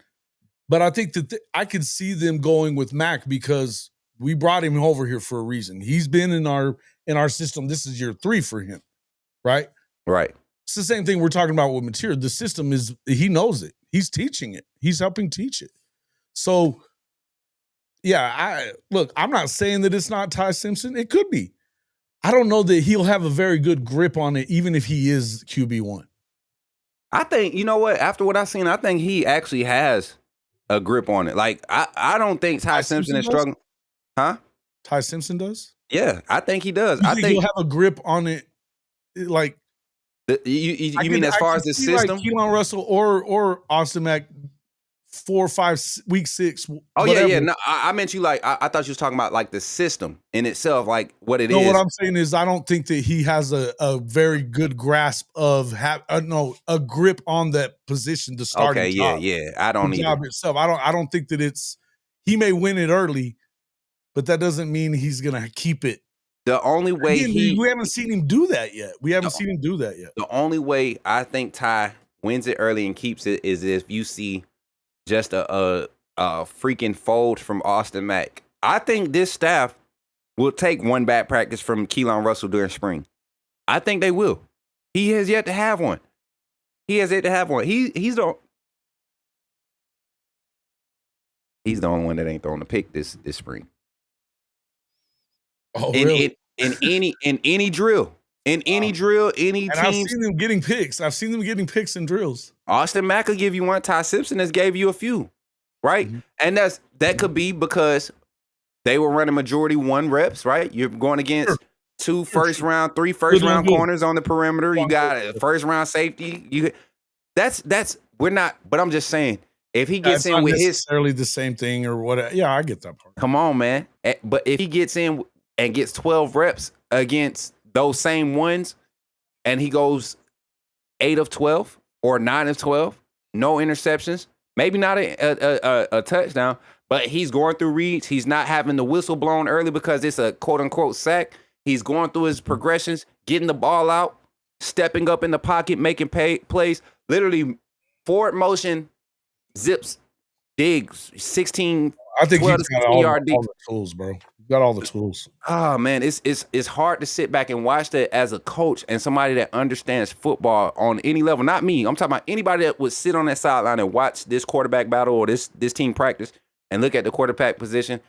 There's no way if you get handed the keys to this team, you look and you about to pick your roster out and you look at that roster and you say, hey, you look at them. I think I'm gonna start with 12. We're gonna try 12 first, then we gonna go 10, then we gonna go 15. That's what I guarantee you everybody would do that. 12, 10, sure. 15, that's what they would try. I think so too. And here's what I would ask right here. So yes, McElroy's podcast saying he is hearing that Simpson is leaving. The first question I have, has he been at camp? Greg McElroy isn't connected to the program. I tell you that. I say that publicly, and that's no disrespect. Anybody that feels like they're connected to Alabama that was connected during Saban era, you're probably in the blind. I'm confident enough to say that, and that's no disrespect. That's just what it is. Like, I don't know why people had this sense of, if you're still hung up on Saban, then you're probably not tight with the rest of them. And it's not even that. It's like you haven't watched literally everything that went with Saban. Literally died last year. Everything that the way you would have to cover the team when you were with Saban. If you're doing that now, nobody's watching you. So for McElroy to act like he still has this, I ain't gonna say act like, for him to make this claim that Somebody could have told him that, but who told you that? Who told you? Because I got multiple sources that will tell you otherwise. This is still very much an open battle. Ty Simpson has not separated. Touchdown Alabama, shout out to them. People, they my people. They wrote on it. And I went right to the article and said, lie. You know, he has one start. That's not real experience, man. I'm just gonna say this real quick, Billy. He didn't even start though. Well, the USF game, did he not start that one? Okay. Listen, Jason, let's just debunk that. He wasn't even the guy during that situation. You had Ty Buckner. Ty Buckner, right? Yeah. I forgot about that. It wasn't Ty Simpson. It was Ty Buckner. He doesn't have a ton of experience. Here's the thing. He may win it. He wins the job. You're 4 years for everybody's sake that keeps saying that he does, because you're gonna look bad if not. And here's the only thing that I would tell you. I'm not saying I don't like Ty Simpson. I'm telling you, I like Keelan Russell better than I like any of them. And I like Austin Mack too. I have said this for a while now that they didn't bring that dude from Washington for nothing. There was a reason they did. They thought that they could win with him, and they brought him along. I think that they probably have more allegiance to Austin Mack than they have to Ty Simpson too. Jason, get out of my plot twist for this turn. That's literally my turning point for this whole debate. Bro, it's just like a normal thing. It's a normal place to go. You know what I mean? That's my turning point for the whole debate. When Ryan Grubbs takes the helm, do you think it's more convenient for him to go with the guy that's just been in college football for 4 years? Or is it more convenient to go with the guy that he actually recruited, developed for a year, has maintained contact with during his absence, and now 2 years now? This is because his first year, he was an early enrollee. Yeah, it'll be year 2, yeah. So this will be his second year being able to develop this guy. But in a system that you have your handprint on. Yeah. I don't think people realize Ryan Grubb is not loyal to Alabama. He's more so loyal to Austin Mack, the kid he recruited. Win-loss record if you're at Alabama right now. If you're Ryan, but being loyal to Jim Bob at the doggone barbershop, getting his 3 hairs combed over for A-Day. Bump being loyal to him with his little $20 donation. You know what I'm saying? Let's talk to the guys that really matter. And if you talk to the guys that really matter, your offensive quality control guys, your GAs, all you gotta do is go look at a few Alabama clips from last week, right? Just pay attention. It's not, Jason, it's not hard to notice me. You get what I'm saying? He's putting his hair down, bro. He's putting his hair down. He's after it now. Come on. It's not hard to notice me. Just go watch a few clips, and I don't have to talk about what I think I know, right? I don't have to talk about what I think I know. You get what I'm saying? I'm not going to be a Greg McElroy and say, there is a reason why I coach. I coached before. I don't talk to all 4 quarterbacks all the time at the same time. I'm usually talking, the guys that I'm talking to 60, 70% of practice as a wide receiver coach, pass game coordinator, assistant quarterback coach. I'm talking to my main 2 guys. Every week. I'm going to make sure my primary 2 guys, you build those tendencies in spring. I see a lot of 3 QB talks with the QB coach happening at Bama every day. I see a lot of 3 QB talks happening from day 1 all the way till now. 3 QB, just small stuff. Yeah, if he was the starter and leading this thing, he'd be getting all the reps. That's the other thing. Why would you waste time not doing it, Jason? Y'all, my hair going crazy now. Yeah, I had to pull the hair down because it was windy out there. I'm just telling you, I don't think it's as close. I don't think it's a runaway, because if that was the case, then you probably wouldn't be seeing these guys get all these reps. I'm gonna leave it alone, Jason, because I got to save some of this heat for the rest of Bama Nation. You do that. I'm gonna leave that for you. For real, man, because you literally labeled the turning point of this debate for me, like with the whole Austin Mack coming over development. I've always had a feeling that he was a little bit behind on the development curve, but overall, Jason, he has the skill sets. It just needed to be developed. The mechanics need to be a lot more consistent. The small things that you can work on. Year, I think that I don't know if this is true or not. I guess I would. It should be a question. I guess I ask it. Do you think that they felt like they had to play Jalen Milroe to a certain degree? Do you like it was kind of he was kind of shoved down their throat a little bit, maybe? I honestly think if you have to play him, that means you don't have anything else better. And that's true. Okay. You have, if it's that close, right? If it's that close, and everybody says, "No, we just gonna." To be honest, a lot of people thought Ty Simpson staying meant he was going to be the starter. Because it was a lot of rumors saying that he was going to get in the portal and go to Auburn and all of this other stuff. If you can't, there's so many different eyes that have had a chance to say Ty's the guy. I just don't see it, Jason. I love Ty. He's a great young man. I think Ty's going to be a great coach someday, great offensive coordinator, great smart kid, great skill set. I think he came out of high school at the wrong time and got in the wrong mix of QBs, and the timing of everything else that happened has put a wall in his career. And this is the time for him to get over that wall, and he isn't over that wall when he should be right now. You're basically a senior, Ty. You're a senior. He's a redshirt junior. He's a senior in class. He's graduating, and he's a 4th year in the program. I just feel like this is a tough spot for him. But he's a fighter. He's a fighter. He's a quality talent. I don't think it's over with. If he has to win this thing, and maybe it's probably good for him either way. If he doesn't win it, he doesn't win it. But here's what Billion Smook is out there at these practices. I don't know who this Bama Hammer dude is. Don't know. I know that Smook's been at these practices watching these guys. Man, Bama Hammer is I think they're SI. Bama Central, Bama Hammer, Bama Online. I talked to a lot of those guys. And no disrespect. And they'll tell you. They know me. The Bama cover team, people that cover Bama It's not know. even about whether who's right, who's right. It's just an evaluation. There can be different opinions on what you're looking at and what they're looking at, maybe. I'm going to tell you this. Those guys never played football. Those guys never coached football. So, and I'm going to tell you, there will be a lot of talking heads in the fall when this conversation is being had. When Ty Simpson trots out to take the first snap against Florida State, there'll be a lot of talking heads that be like, whoa, we told you he's going to start. But I guarantee you, the first sign of resistance or adversity, we're going to see how this coaching staff feels about Ty Simpson, because if he's not walked out in week 2 as the starter, or if you feel like the leash is short, the leash is hella short. I think it's already what's going on, right? So, I think you know how you hold the pit bull by the chain. You got them 5 chains and you hold him by his neck chain. Yeah, that's why I feel like it is with Ty. They letting him breathe, right? But they making sure like, nah, you don't bark here. You don't even wag your tail here. This is what we need you to do. So it is what it is. I think they're in a good position. No, this is Mac's 3rd year with. Mac is 19.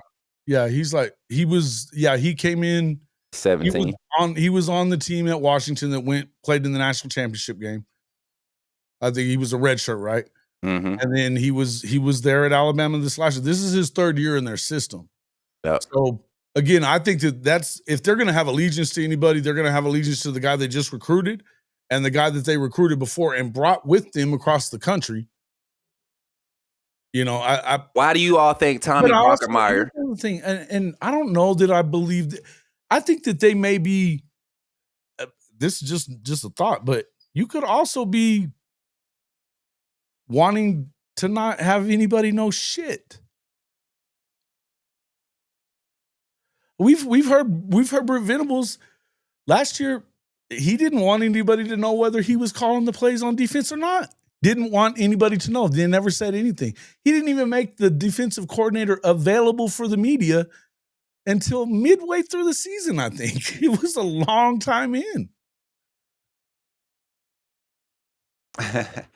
Hey, this is crazy, T-Boomer. I think you tripping.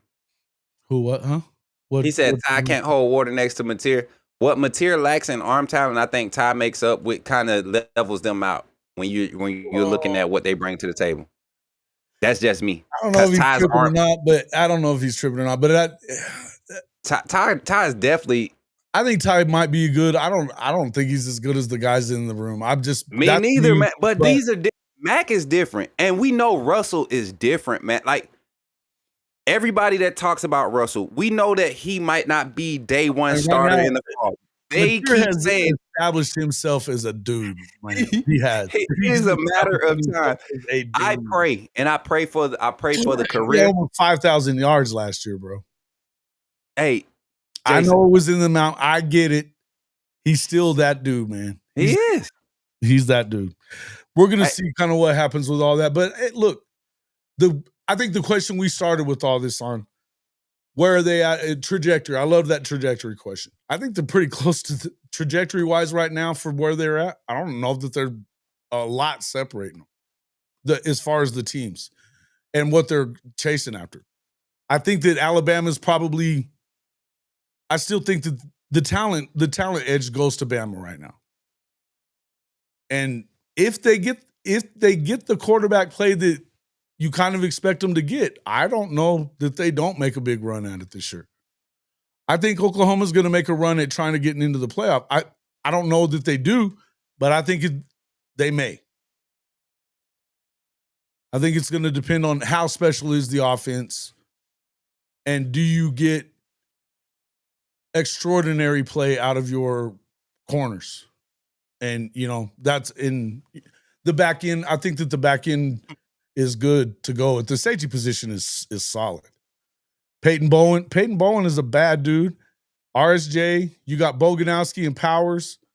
I like where they are. The one weakness is you've got a couple of guys that don't have as much experience, but I still think that they're definitely trending in that direction. And that front seven is disgusting.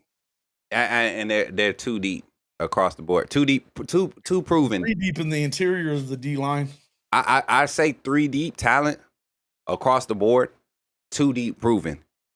3 deep in them. Like you said, your interior is proven across the board. I think Venables and that staff are comfortable with the first 8 off the bench. The one thing you know that they've done since they got to Oklahoma, that they transformed the trenches better year after year after year. He transformed the trenches. Yeah, and well, they've been better on defense overall. Even David Stone. David Stone is still a guy I feel like it's still got to develop, and he's already dogging. He's doing this. I wanted Stone out of high school. I ain't gonna lie. I thought Saban was gonna be able to pull that one. You remember how heavy Saban was on David Stone? He was also on Danny Okoye, who is another one of those guys that we're super hyped about. Even if he's not, I think that he may be. He's so athletic that you can get him in and just turn him loose at the quarterback, not give him a bunch of things to think about, and that should be what you do, because you just can't afford to leave him on the bench. Does he not fit that cheetah build, that cheetah anatomical build? He's an edge guy. He's okay. An edge, for sure. Because I look at his size, 6'3", 245. He's such a stud, dude. He's just killing it, though. I mean, that's the type of guy. Jump over. His athleticism and speed. That's what I'm saying. Like, can you not spot him in some run sets at the cheetah? Can you not spot him? Yeah, I'm not saying that you can't do any of it. What I'm saying is that even if his development, as far as like the defenses, Venables has one of the most tough to get defenses. Like the assignments, there's a lot to. He's an updated Saban. He's an updated Saban. So even if he hasn't completely got it all down in the playbook part, in the sophisticated side of it, don't care. Put his ass in there on 3rd down and let him go. Yeah. You know what I'm saying? And like what they did with you got at LSU his freshman year, Perkins. You remember what they did with Perkins his freshman year at LSU? Correct. And then they moved him to inside linebacker the last 2 years, and wondering why he. You've got a bunch of young guys that could do that too, but there's some dudes that they've been talking about. Marvin Jones Jr., that he's looked really good. PJ Adebayo, we've been waiting on him to kind of step up and do that. They've been talking a lot about Stone. I mean, we're hearing a lot of good things about the D-line all the way around.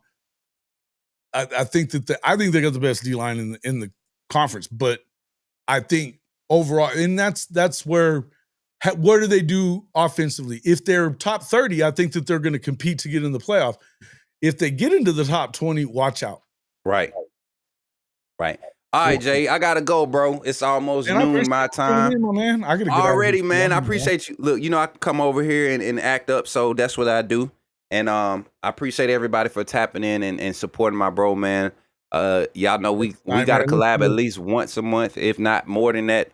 And you gotta respond to this before you leave. Bama, I think talent wise is 3rd in the SEC. I think Tennessee and Florida catching up though. I think you're highest. And you probably never watched football. There's your Texas guy for you. I mean, they delusional, man. They delusional as hell. And I think Florida. Yeah. Now Florida's getting better, but Florida is good. I think the defensive line at Florida is real. They're really good. That's why Kelby Collins left. Which to me, you lose some experience there, but they don't have no drop off at Florida. But then he comes to Bama. He was one of your better defensive linemen at Florida. And then he comes to Bama in a stacked Bama room where he's probably number 2 or 3 in his position on the depth chart. So it's like there's the talent. There is no talent gap. Bama's still going to have number 2, number 3, number 1 ranked roster when it comes to ratings in the nation, not just in the league. In the nation. So, yeah, Texas nightmare. I understand Texas fans want to try to make everybody else fan bases feel the type of crap they about to go through this year. They're trying to it's like they're in this pre-season spoiler mode, trying to go into everybody else's chats and just talk stupid. That's what we're going to call it today. 41 new players at Texas, and he's talking about that y'all are. They're getting better. Hey, Jason, appreciate you for inviting me, man. I thank you. I love having you here, man. You know. Hey, and don't forget, chat. When y'all see me in the streets, holler at me and say, "Put me in the game, Coach Smook." Y'all check me out on all socials. Coach Smook. Yeah, man. Check me out, Coach Smook, on all platforms. I'll catch up with you, Jay. All right, bro. Have a good one. All right, brother. You too. Later. Yep. Coach Smook from the Coach Smook Network. Make sure you guys get over there and check him out. He tells it like it is. He doesn't cut corners. Very similar to how I roll here. You guys know. I'm going to tell it like it is too. Good for you and your the number one recruiting class according to who? It doesn't matter. Those guys aren't going to come in and immediately be the best team in the country. You guys are high. You're crazy.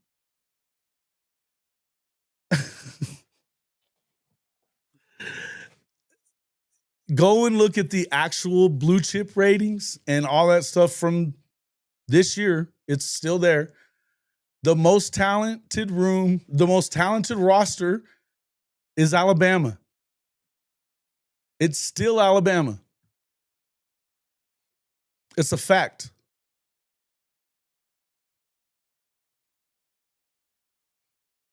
That's just all there is to it.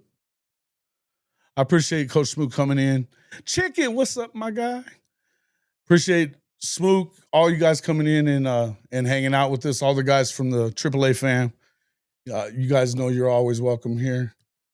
We enjoy talking about Ed Jordan, man. Appreciate you, bro. Appreciate you. I think they're going to be good, man. I think they're going to be good. I think that's going to be definitely one of the hardest games that Oklahoma has this season. And plus, it's on the road. I'm telling you, Oklahoma's beating Texas this year, straight up. Straight up. We know sharpshooter. See, there's another one. He's saying it too. Hey, it's facts. Yes, think about that for a second. How is it that you believe that you're just turning double-digit draft picks again? Yeah, you know what? You're making up for all those years that you didn't have any. But how is it that you just automatically believe that you guys are going to reload? You didn't go into the portal. 41 new players, a lot of them which are freshmen. You're not the most talented team in the country. You're just not. Yeah. I know that absolutely is Bevo's bodyguard, and he ain't staying because you end up in the way. That's all you do, bro. All you do.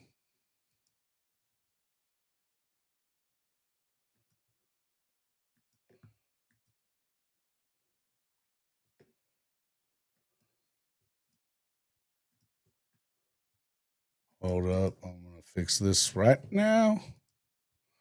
What's up there, Brinsky? What you been up to? Yes, you do know who that is. Bob Felicia. All right. Now that we took out the trash. What up there, Brinsky? Duke Silver Sooner, my guy. How you guys been doing? Hey, man. Love it. What have you been up to? Be you at work? Texas is going to take a dip this year in production. They had 2 golden opportunities to win it all. Couldn't do it. Despite having the number 1 defense, top 10 offense. But that number 1 defense, I would still tell you, was smoke and mirrors because they didn't play any good offenses. Who's the best? Georgia? Best offenses they played? Come on, man. Until they got to the playoff, and they tried their asses off to lose to Arizona State.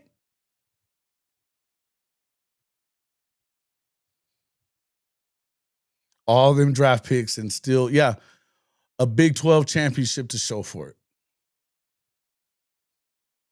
it. Even on the kiddie schedule.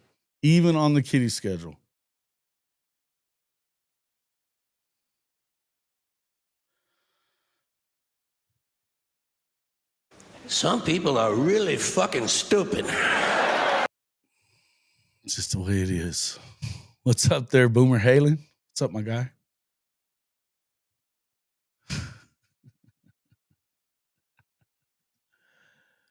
LSU scares me too. Yes. Hey, listen, I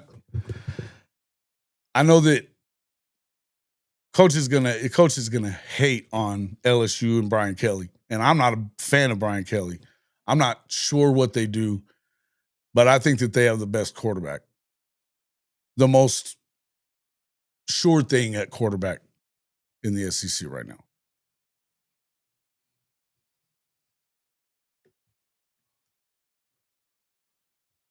Yeah. I know, bro. Hey, listen. Listen, I've been telling you. I've been telling them literally 41 new guys, but they have 41 new players on this football team right now at Texas. Many, I think the majority of which are freshmen.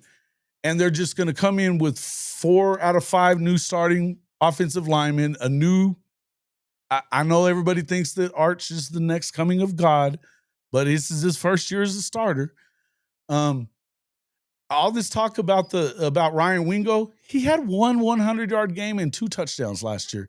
We're not talking about Jeremiah Smith. We're not talking about Ryan Williams. It ain't the same thing. It ain't the same thing. It's just wild to me that this is the things that you hear. He's full of shit. The guy's full of shit. Yeah.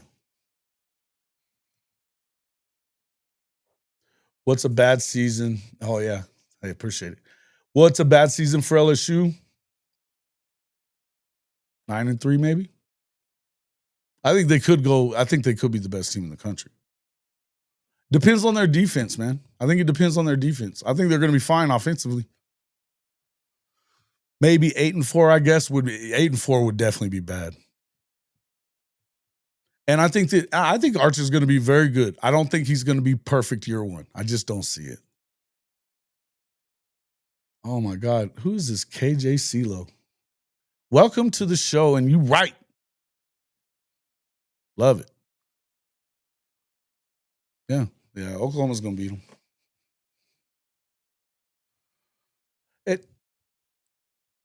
Here's the one thing about it. What I would tell you too about, don't mind Texas fans because most of them don't know ball. They're just excited. They're excited. They're like the kid at Christmas about to pee his pants because they finally won a couple of times. And, they won the Big 12 championship. Oh, you got screwed out of that game. But we'll say that. But I'm telling you, that 8-4 at worst, but 9-3 doesn't get them into the dance. That's why the column I wrote, and you guys should go read it. Go read it for sure. The column that I wrote was talking about that I believe, and I'll stand on this and I'm saying it over and over again so everybody can put it out there wherever you want. There's more of a chance that they miss the playoff altogether, even with that JV schedule, than there is of them winning the Natty. There just is. You can take it how you want. It's a fact.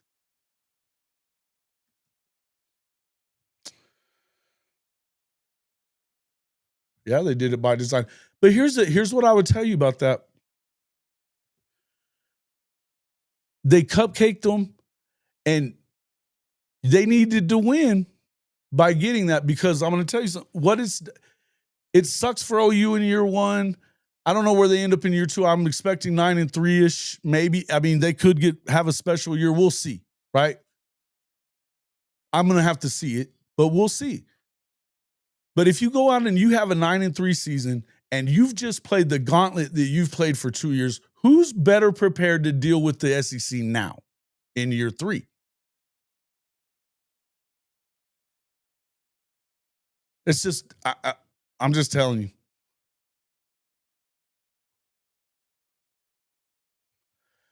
Yeah, I disagree. I disagree with this. Ryman, I get where you're at. I'm telling you that they don't look.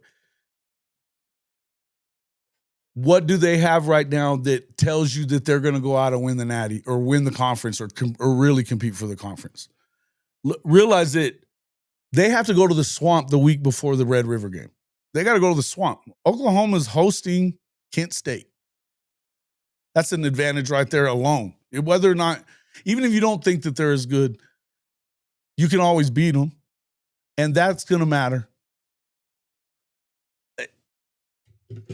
And we don't expect any growing pains for Arch Manning. Come on, man. Who's their big-time receiver? Ryan Wingo? Is it going to be a true freshman that, what's that kid's name? Khalil Lockett? I know he's supposed to be good. You think Arch Manning's going to run against everybody like he's, the times that you've seen him in games against people like ULM or Mississippi State? You think he's going to be able to run like that against Georgia and OU and Florida in the Swamp? I don't.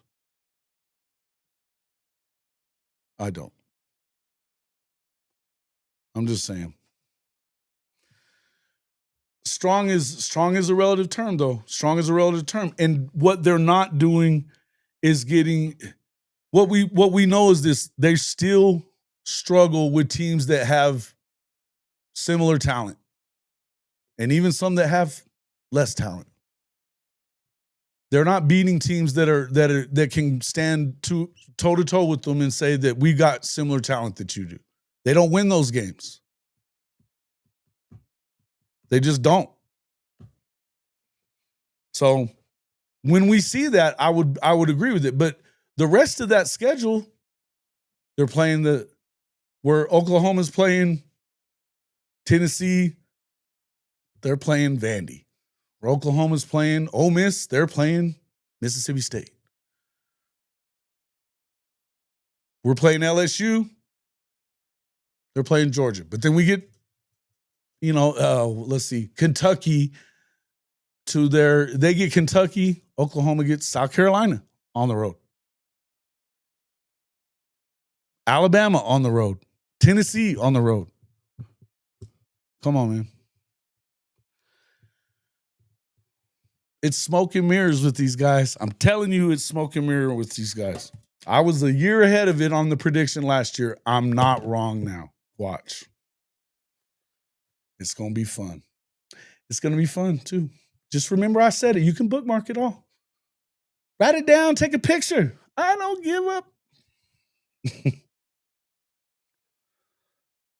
I found that offensive, sir.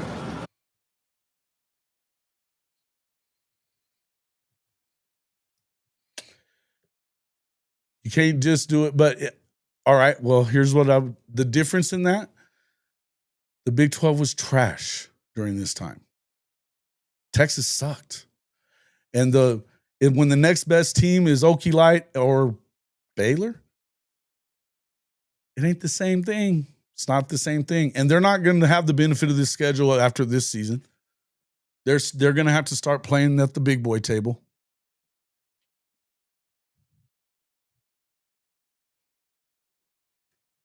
I don't know. Just saying. Not saying, I'm just saying. You read what in the stall at the truck stop? What the fuck? What is this conversation? What? A short. You thought that was a novel? The one about Texas? Nah.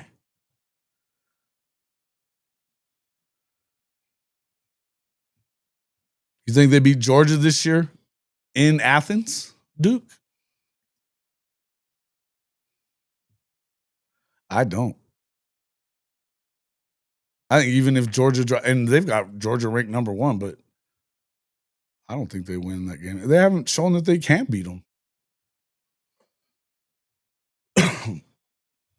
They had every opportunity in the world to do it.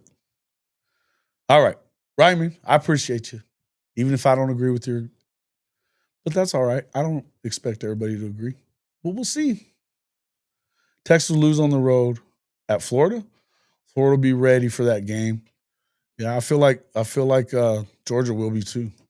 We'll see. We'll see. I mean, that's they're wearing the icy whites. They're the home game. And again, you've got the bye week and then Kent State at home to be, no matter what, no, even if they did go to the Swamp and win, what is it going to take for them to do that? And UGA is kind of Texas's daddy. You're true. That's true, Bryce.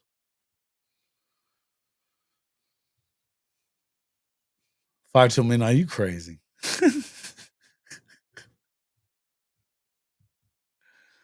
Hey, man, you better erase that shit. That's funny.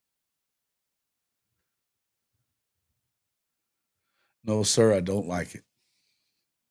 From Ren and Stimpy. Okay. Okay. All right. I was wondering if maybe you just overlooking that game. Yeah. Again, this is that's one of those games that I'm gonna have to see them do that. We know that Texas doesn't perform well with similar talent to them. They seem to lose those games. They try to lose the ones where they out talent you, play with their food and shit. Hey, Arizona State did everything but beat them. Yeah. That's true. It's a fact, man. KJ, I like you, man. I like it. Marshall upset UGA week 1. I will take that juice box bet. I